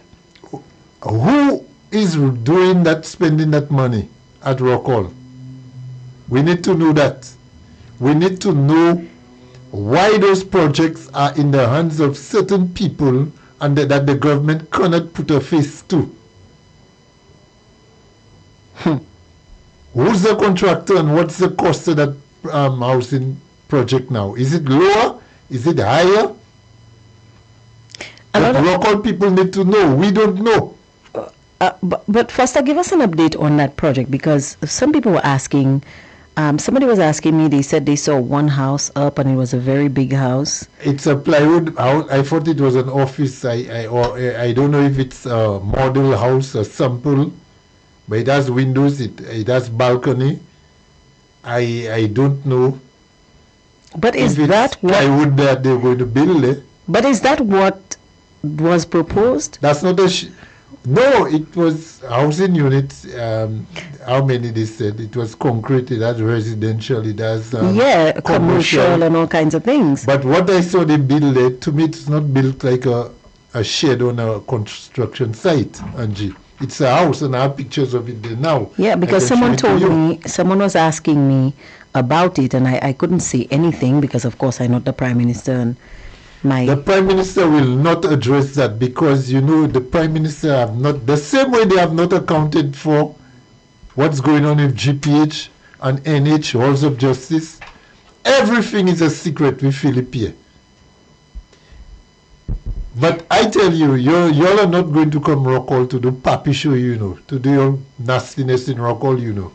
The Rockall people need to know who's the contractor doing that project in Rockall and at what cost. I noticed some roadworks in town, and I saw a certain man that the SLB said that was not a contractor, he's not an engineer, he's not an engine far. At one time the SLB said if you gave this man a bent nail and a hammer, he could not straighten the nail with the hammer. But this man has a road project. Since when, Angie? Is it the same contractor who built Custody Suite? Not Custody Suite, huh? Serenity Park? Was he the one who did Serenity Park? I'm not sure. Is it a certain bar owner turned construction man? Yeah, a dishwasher in a restaurant. He did Serenity Park, yeah. Okay. But since when a man who does not own a pickup van, only now after SLB1, he has a pickup van. The man doesn't own one piece of equipment. The man has a road contract. Where is the Ministry of Infrastructure personnel? I thought they were the ones in charge of road construction. You're telling me. And it has happened in Rockall too. There was a certain contractor pitching the Rockall Road. I know the man not to be, as a matter of fact, I think the man was a fireman. And now he's a... And the man now... He's a roadman? Pitching road in Rockall. And this dishwasher now is doing a major road project in the city. And I'm sure those road projects can never be under $1 million, Angie. Well, there is no road project that will be costed under $1 million. You're telling me a minister's friend who doesn't own not even a shovel or spade has a road contract in the city of Castries? And St. Lucians are allowing that to happen? No accountability. Those guys seem to be, boy, let me tell you, I have never seen such blatant, Kenny Anthony said robbery. That's extortion, that's robbery. That's everything wrong with that arrangement. What did Kenny Anthony say about St. Jude's? This project is everything that is wrong with our constitution. Everything wrong with our politics. Mm-hmm. Kenny Anthony and Kenny Anthony have just been allowed to walk into the sunset with his white horse. He came in with a white horse, he left with a white horse. And everybody have just washed their hands and just let Kenny Anthony go. Maybe they couldn't catch the horse. You fought. Yeah, that's what you all deserve. Your voters in Vieux Fort. And if I was the leader of UWP, the next election I would make certain changes to my decisions, how I handle those two Vieux Fort seats. If that's what you all want, I will leave you all right where you all are. So I want to ask Mr. Pierre. You celebrated 29 years. I don't know where you kept that fit, but I didn't see any signs of any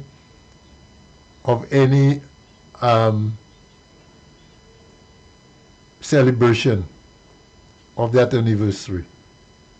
What I can see in Masha is that Masha is worse now than before when Lansiko was there as MP. Marcia is worse now than when Philippe Pierre ran the first time and Lancico beat him. Everything in Marcia has collapsed, except the people. The only things that have been rehabilitated in Marcia are the Finland thing just before the last election, because here Peter Chico was coming. Everything else, if it wasn't the last election, Marcia would have been a dump. The only thing that was renovated in Marcia was done just before the last election. So now you have snakes in Marcia right by your office. And snakes in Grass Street across the river. And you have a river. I think those plants in the river must be mahogany plants. Angie. I don't know if the forest department planted them there, but they seem to be the same kind of plants growing in the Marcia River, and they're almost the height of the bridge. Yeah. The slab of the bridge. That's why I'm asking, why are you guys saying the Marcia River? It's no longer the Marcia River. That's the Marcia Forest. And if the snakes are confused, thinking, oh, more trees, more forest, and they come down the river, you all can't blame the snakes. And you know the troubling thing about Marcia people? I walk along Marcia Road, and when I get to the bridge, I normally stop on the bridge. Mm-hmm. And I see people who I know who are supported Philippe Pierre walking past me. And I'm sure they've seen me, and I'm watching down in the river. And you know the people pretend that they're not seeing that. They're not seeing the river? They're not seeing the river. They have nothing to see. Philippe Pierre, the general, has nothing to do in Marcia as far as those people are concerned. You have done enough. That's the kind of $5 block a hole policy Philippe Pierre have made the people be contented with. For $5. $5 can probably only buy 2 shots of rum, white rum. Not any rum, white rum. You have a community on your hand, eating from the palm of your hand for $5. And you're celebrating 29 years, and you have snakes in Marcia. You have snakes in the river in Marcia. And you know what song? The song is. We used to cross the Marcia River to Entrepot. I went to the Entrepot Junior Secondary School too. We used to cross that river. You can't cross that river walking now. You have to get a helicopter to climb over the trees. Because of Philippe Pierre, and you all are voting him? My God. Y'all keep talking about the Marcia River. And when I look there, I don't see a river. What I see is a forest. Now, I reckon the snakes are getting confused. I tell you, Angie, Marcia people should be ashamed of themselves to go and elect this man again. You know? But didn't Get-Through say Marcia is the capital of Castries? Marcia, Get-Through house was right on the river bank. You can't even see the house now. Get-Through must be turning in his grave, man. You know? Get-Through and Lancico, if they would come back to Marcia too this evening, they wouldn't know where they were. That they are at Marcia. My goodness. So, Philippe Pierre, I want to ask you some more questions.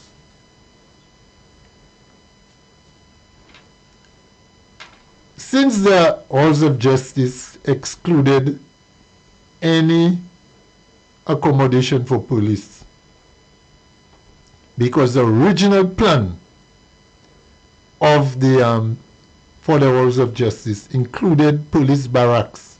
The police have not had barracks in Castries since 1991. 1991 would be 45 years ago, Philippe Pierre. 45 years ago. I was at the SSU 45 years ago. And in the old condemned barracks, the one that was demolished. Mm-hmm. It was condemned after a police officer lying on his bed in that barracks. The ceiling collapsed on him and he had to be taken to hospital because the ceiling was plastered. Tom Walcott did that old building. That was never good. How did he survive? Yes, he got some minor injuries. Just a collapse, the plastering fell on him on the bed. I was there, so I know that, Philip, here. You can't doubt that. So that barracks was condemned in 1991, 45 years ago. The UWP saw it was necessary to bring barracks back to the police accommodation. So they decided to incorporate the halls of justice with barracks and everything for the police. You changed the location of the site and you made it smaller, but it's almost 3 times more expensive. Can you believe that? The halls of justice that the UWP would do was about in the range of about $80 million. We are now spending over almost $250 or $260 million for the halls of justice on Library Street. How can that happen? How can that be? How can we pay more for less? Plus, you had to go and buy land, and you all doubted it. You all said it wasn't true. You had to buy the Voyagers lot. Doing more foolishness. And you have Richard Frederick talking nonsense. You'll stop, when you'll stop the housing project, the road project, Richard said it was illegal. And that Fresh Start lost the money because the deal was illegal in the first case. That's what he said. Then he came back and he said, well, it is vomit. And now Fresh Start. I know you don't want to get involved in political wrangling, but I think the time has come that Fresh Start has to say something in the interest of transparency, you know. Are you the one doing, or have you been offered the Shock project, housing project? Richard Frederick, who's working on the Shock housing project? Who's working on the Talvin project? No, but they gave them back that. Richard, when he said he eat his vomit, that was when he gave them back the housing project. No, they offered them the road project. They were probably offered, but they're not the ones doing it. Oh, okay. That's why I want transparency. I would like to know if Fresh Start have declined that project, and if it's a friend of a minister who's doing, just like the road projects in town in Castries, if it's a friend of the party that's doing those Talvin and Shock project. Because it can't be an alleged corruption when it's UWP, and it's no corruption when it's SLP. Wow. It can't be corruption when it's one party, and it's not corruption when it's another party. So répondre ça. Question comme magistrat. But I have a question for GPH. I didn't know that the Vendors Arcade was not separate from the wharf. Oh. I know the only connection is that there was a gate DC that you could have moved from the wharf to the Vendors Arcade. There was that. But it was always locked. Yeah. So there was no access. Yeah. How comes now GPH needs the vendors' money to get paid for the arcade? I thought, how many times does GPH get paid? I thought GPH had a contract already with the government. I don't understand where are you going with this first? Let me ask, come here. Richard Frederick said that the vendors need to pay the monthly charge because they need to pay GPH. But that doesn't make sense. But isn't GPH getting paid exactly from the cruise thing? Yes. But that doesn't make any sense. I'm wondering how many times GPH must get paid? How many times? Guys, I think y'all should really stop listening to this man because... No, he said it. I'm not listening to his show, you know. He said it on he said it on, I think he said it on a briefing.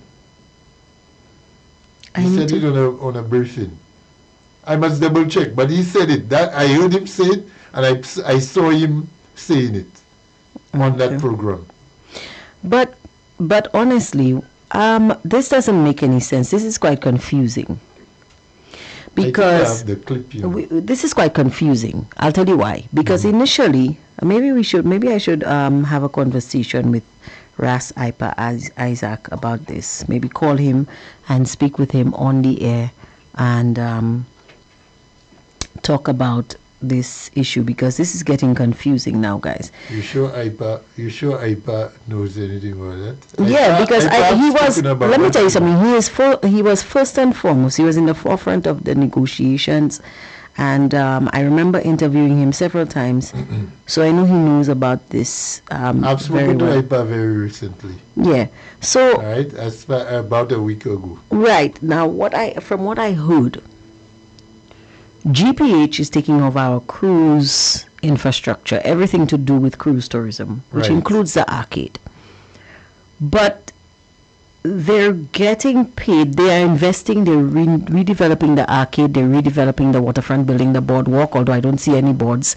I just see little shanties. And they were supposed to take over Point Seraphin.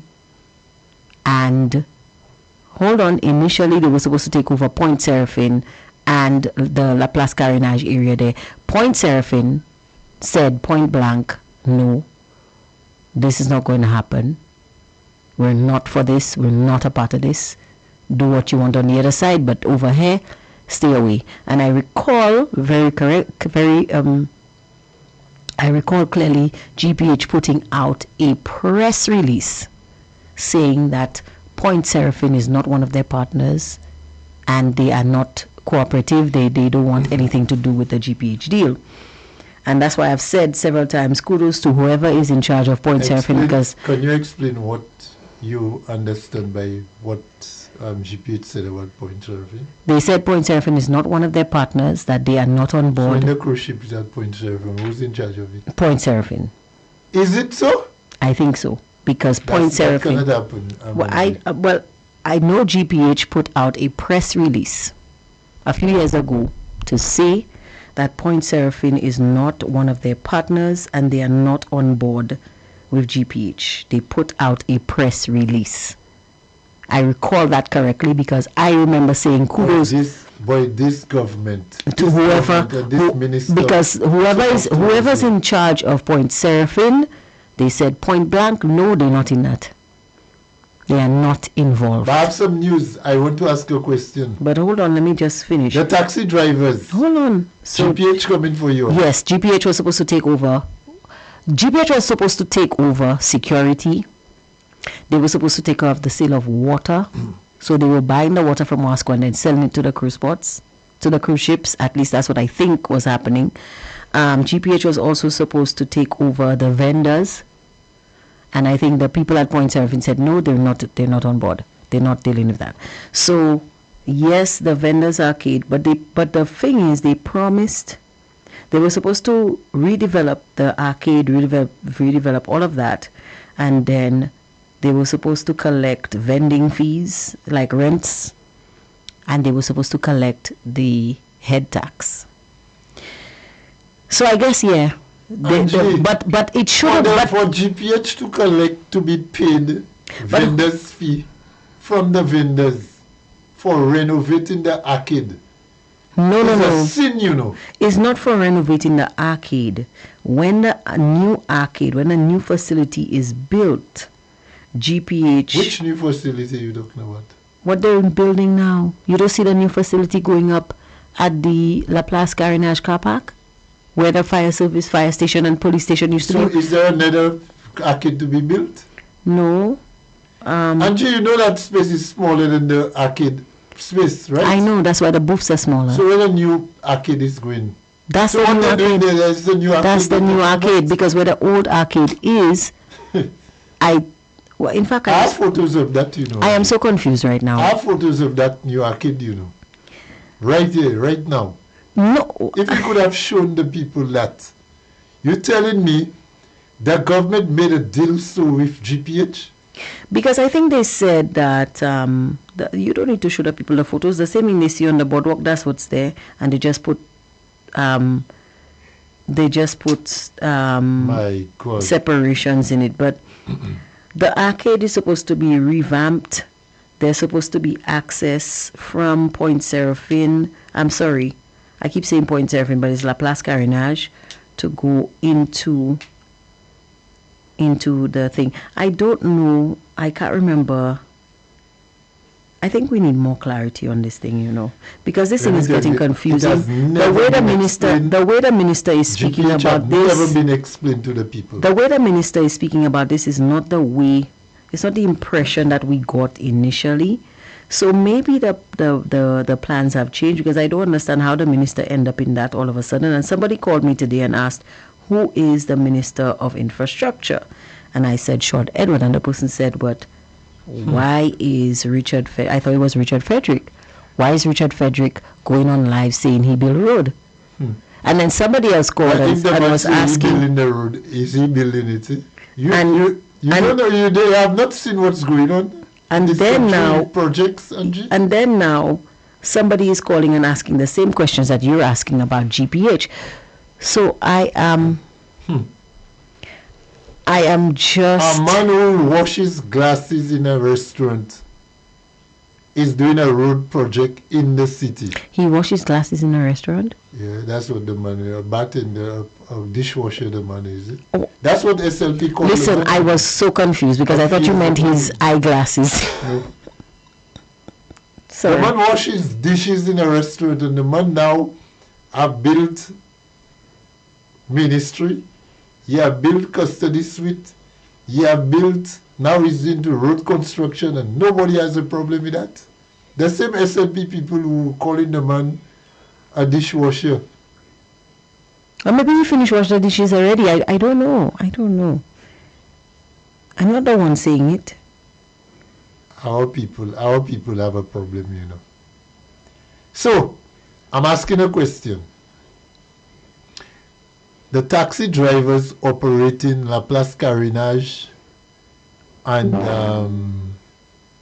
the other side, Angie, Point Seraphine.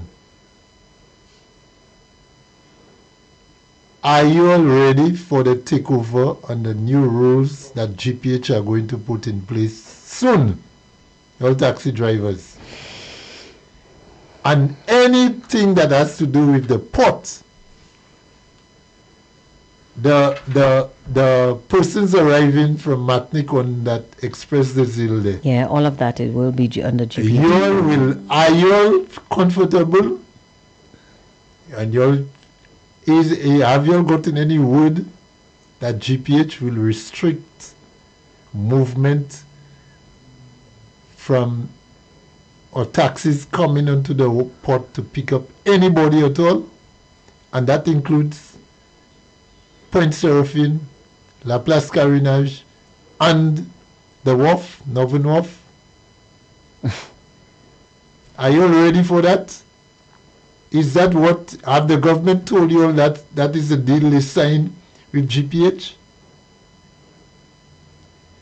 And is it true?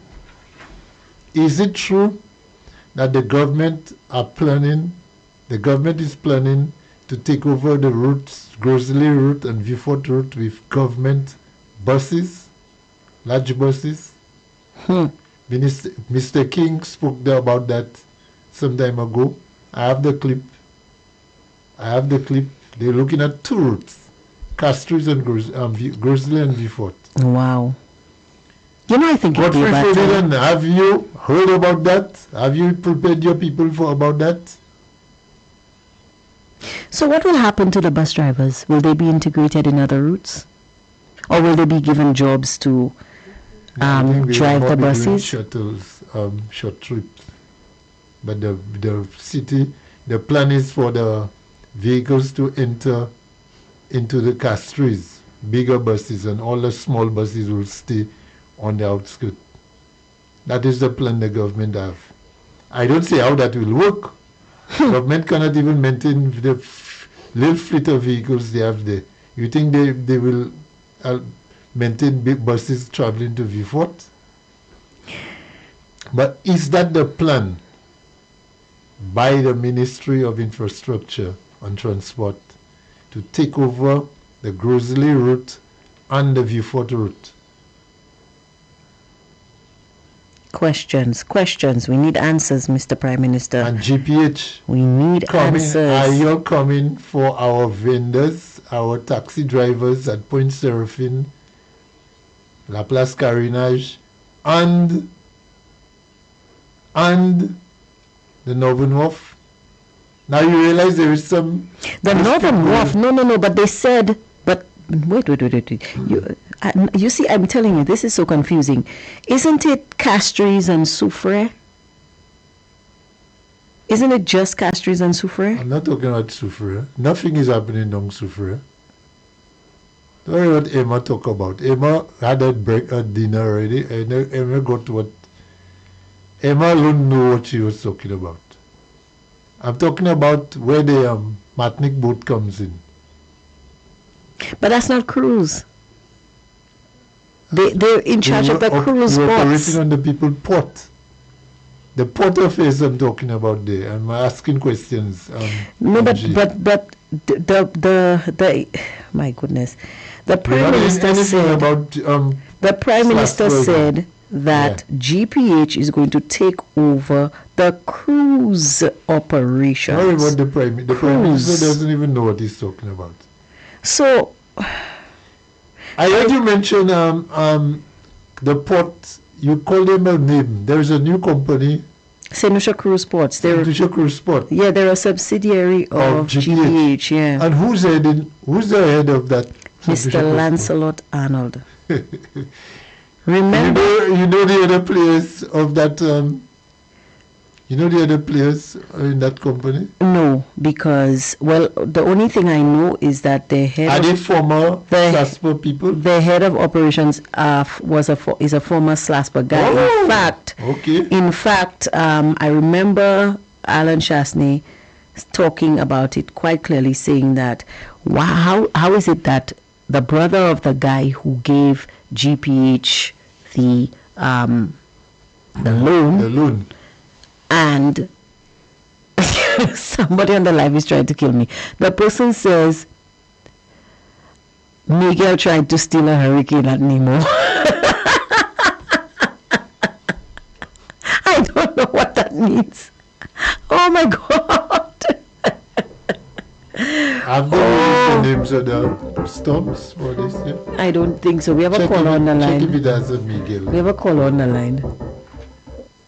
Good afternoon. Good evening to you, caller. You are on the air. Yes, MG. Hi, how are you? I'm doing good, and the brother by you, I forgot his name, but Mr. Foster Chico. Yeah, Mr. Chico. Yeah. So. MG. Yeah. I called tonight because I was listening to the program briefly. And the situation is, MG, we are now saying that there's definitely a silent genocide is happening in our country. Yeah. Yeah. So today, how many people have died so far? 58 or 37? 37. Well, 37, MG. You know, I will only say it again. And it's 57 families life shattered. Yeah. 57 communities have murdered a friend, a brother, a auntie, you know, a co-worker. And you know, some of our hearts just become numb to it because when you're exposed to things for so long, then it becomes normal. Yeah. Like you see like how the Marshall Boulevard is divided. People can tell you that little communities just road separating them, and those guys in brutal warfare against each other, you know. Mm-hmm. Warfare so much in a way that mothers are dying in that, babies are dying in that, children are dying in that, and you know, MG, the situation is show me your house. I will tell you what kind of person you are. You understand? Or show me your friends. I'll tell you the kind of person you are. You understand? This matter should be so heavily divided. All the country will not be divided, Angie. That is so true, caller. Now, that's why I'm telling you, because a lot of us are confused when the issues. And the ministers are confused on which ministry they're running, because like I told you earlier on the show today, Angie, I was very upset when I saw this with the minister of housing standing by the road watching some heavy equipment putting asphalt in front of our supermarket, and he's going on his life and he's trying to beautify the city. But that is not your portfolio. I would have loved to see Sean, if he was then Sean Edwards, and Sean Edwards telling him, well, this is this and this is that and whatnot. But very man, what you doing there? You're supposed to be telling us what is going on with housing, what is the trajectory for the next 5 years, how many units are you going to be? I wish somebody would call his show and ask him what's going on at the Rockall Housing Project, because he ain't talking about the Rockall project at all, because I'm only on that case. I want him to talk about the Rockall. Galaxy Rockall. Say that again? Well, the Galaxy project, that's in Rockall, right? No. That's the BMAX project in Rockall. We don't know who's doing it. The Galaxy project is in Canals. Yeah. Okay. Which one company that was doing it was a part of the CID thing, though? Yeah, BMAX. The cigarette smugglers. So you see, that is what we are dealing with, and the type of politics we're dealing with. That is the type of politics we're dealing with. Deflect from what is important to try and look for some self-justification in somewhere else that not even making sense. Because let me tell you, the man is fully equipped. The man is a minister in the office of the Prime Minister, right? Is he still in the office of the Prime Minister, or does he have his own separate ministry now? No, the last time I checked, he was Minister of Housing, in the office of the Prime Minister. Yeah. That was the last time I checked. I never seen nothing, no report saying that he had his own thing. No. But that was in 2021, caller. You'll have to be careful. That was in 2021, because I'm seeing certain things. Like, for example, I'm seeing the Ministry of Consumer Affairs and the Ministry of Commerce are two different ministries now. Everything is changing, because I'm seeing Emma is Minister of Consumer Affairs, but Hila is Minister of Commerce. So I myself, I am quite kerfuffled, confounded, and quite confused. Well, I'm not confused in our first, so let me speak, because I was watching a first, Angie. What I was telling you, Angie, was he's so connected. Well, in the past administration, he was in the office of the Prime Minister. Right, so that's the last thing I know. Right. About that, he even have a mayor who will help him out in doing what he's supposed to do for the people. What I'm trying to tell Andrew, there's no reason for this man to be slimming around and saying that, okay, he's trying to do something for the people. That's not your portfolio. You're not Minister of Infrastructure. You understand? That's why I tell you, those guys' duties to try to confuse the population and always have us in a state of anxiety and always have us in a state of division. Yeah. Because when you now want to maintain the mayor role, all right, for example, the market sector. When you used to be in the last administration in the Island Shasta, when you used to hear about market problems, vendors and this and that, Caller, could you repeat what you said? Could you repeat what you just said? You cut out for a while and we couldn't hear you. Could you repeat yourself, please? I said in the last in the last UWP administration, right? The mayor, when he was saying about vendors, when he was saying about things happening in cash streets, like for example, remember there was the dump. People used to be throwing garbage by dealers there. Right. Yeah. So the mayor, you heard the mayor come out and just clear up that, and you heard those things. You understand? If it's a road have to patch there, You know, every 5 or 2 years, they used to fix up the sidewalks and pave the roads around the city. Right. You understand?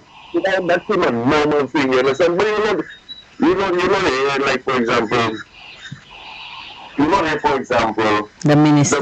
The so, for example, what I'm trying to say, Angie, how much money does the mayor get into Castries? Because that is the only constituency who actually has a mayor. True. You understand? So we're seeing the mayor, that is the role of the mayor to send the road by the supermarket and different things. And his role now is to focus on housing. Let us see how many people can move out of the situation. We have to start, those guys are still going to give people plywood and galvanize to picture the house. Angie, you know we directly in the past. Hello? I'm listening. Go ahead, caller. You were saying? I was just saying, we directly in the top of the hurricanes, and we have some bad hurricanes coming this year, you know. Yeah. My point is, as we had a hurricane performance, Angie, we saw what happened in Jamaica. Yes. Those guys don't start desserting the Tonisac River yet. None of the rivers don't start deserting yet. Remember in 2010 with the chop I told you about, Angie, that just came on us like that. Yep. You understand? Yep. That is what I tell you, the level of preparedness, the level of the situation we're living in, Angie. If Jamaica didn't teach us a lesson on that category 5 hurricane, the community centers are not hurricane-proof community centers because most of the community centers have roofs. Yeah. And a category 5 hurricane can just tear up the roof. So where the people going when their house falls? Most of the houses is old enough to go across the island. And we still giving people plywood houses? That is not, that's what I'm trying to learn, Jay. So that is where this man should be focused on. Housing.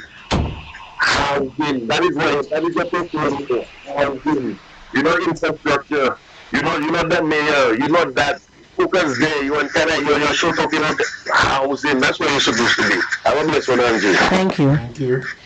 Well, I guess he's the minister of talk shows, guys. I don't know, because here's the thing.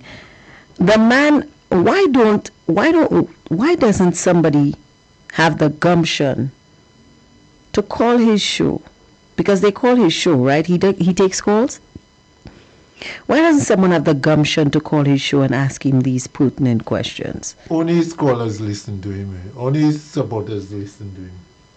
You guys are listening because, I mean, you all know everything he says.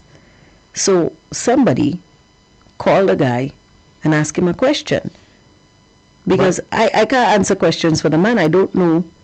But the last caller there raised an issue there that I just wanted to comment on. Mm-hmm.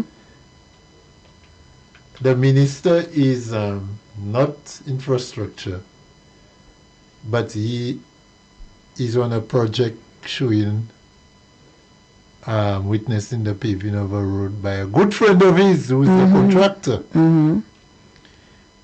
Can you recall, now he may say that's his constituency, but can you recall how they criticized Guy Joseph when he appeared or he arrived on the Bad Lil? After Hurricane Thomas, yes. After Thomas. And that was his constituency? And that's his constituency. Mm-hmm. But the SLP tried to make a statement in support of King at the time, who was about doing his snake move. All that time, and I saw it, I spoke to my friends about it, the SLP supported King, who was criticizing Guy for coming in his constituency through a disaster. But there you have Richard Frederick in Central Castries checking on the paving of a road done by a certain person. I want to know at what cost that project is, that contract, who made this contract, and what's the cost of that contract. Those things ain't passing by me, You think you're going to do what you want because people ain't checking on y'all. I am checking on y'all, partners. I'm checking on you, partner, you in particular. Because everything was illegal. All what was illegal then is legal now. Legal now. You eat your vomit in one, and you can just eat your vomit, cause the taxpayers endless of debt, and everything is okay, and the Prime Minister is there like a man who can't see left, he can't see right, tolerating you all doing all kind of nonsense, you and Hele. That flight past me, you know. So somebody has to answer for the cost of that project in the city of Castries. And I will be taking more photos of that. I will be passing around. To do my investigation. I've already seen, I know what I'm saying because I've seen it, I've been there. And I'm going to pass around to do my further investigations on that. But I want to know the cost of that project, how much, and whether that project was tendered. You all cannot be giving dishwashers to do road contracts. And that's okay with everybody. Now, you know you will be accused. Before that was corruption. You know you'll be accused of calling the gentleman a dishwasher. But the and man nobody said, will remember. The man told me a barman, a bartender, he was dishwasher turned barman. And then they employed him. I tell you, SLP said the man could not bend a nail. Give him a hammer and a nail, he couldn't bend a nail.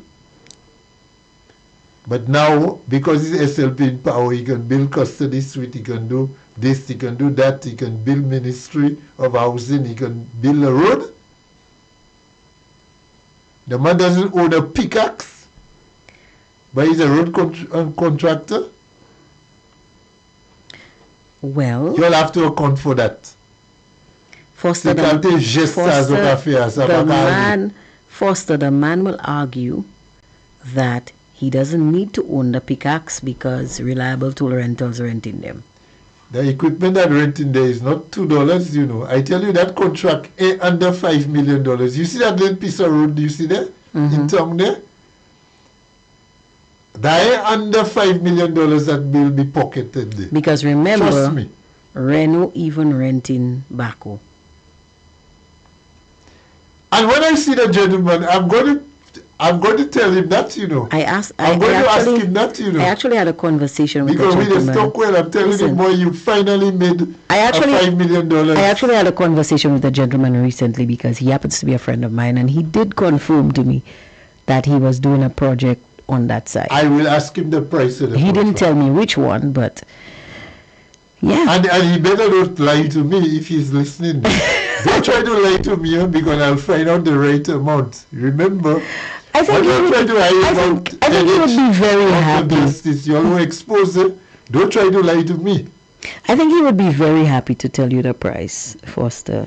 They will lie because those guys are born liars. He will lie, but I will demurrer him. And if you're listening, I come into you tomorrow, God willing. The contractor? Yes. He's listening. I think I'm coming to you tomorrow. The contractor will be very happy to tell you. Don't lie to me. I pocketed $5 million. Before we sign off, somebody wanted to give St. Lucians a taste of what a real Prime Minister would say in a crisis like what we are facing. So I bring you guys from just across a hop, skip, and a jump away to the south in St. Vincent, Prime Minister Dr. Goodwin Friday, because apparently by popular demand, St. Lucians would rather listen to him than Philip J. Pierre. Take a listen. With respect to electricity costs, we are also seeing serious pressure in electricity generation costs. VINLEX fuel expenses have continued to rise steadily, and without intervention, the fuel surcharge would continue climbing beyond the approximately 29% increase already recorded in the first quarter of this year. We cannot allow electricity bills to become unbearable for households and small businesses. So today, I am announcing a two-pronged intervention. First, the government will completely remove the customs service charge and excise taxes on diesel purchased for electricity generation. This measure alone represents approximately $1.65 million in foregone government revenue over the next 3 months. And this savings will be passed on to consumers.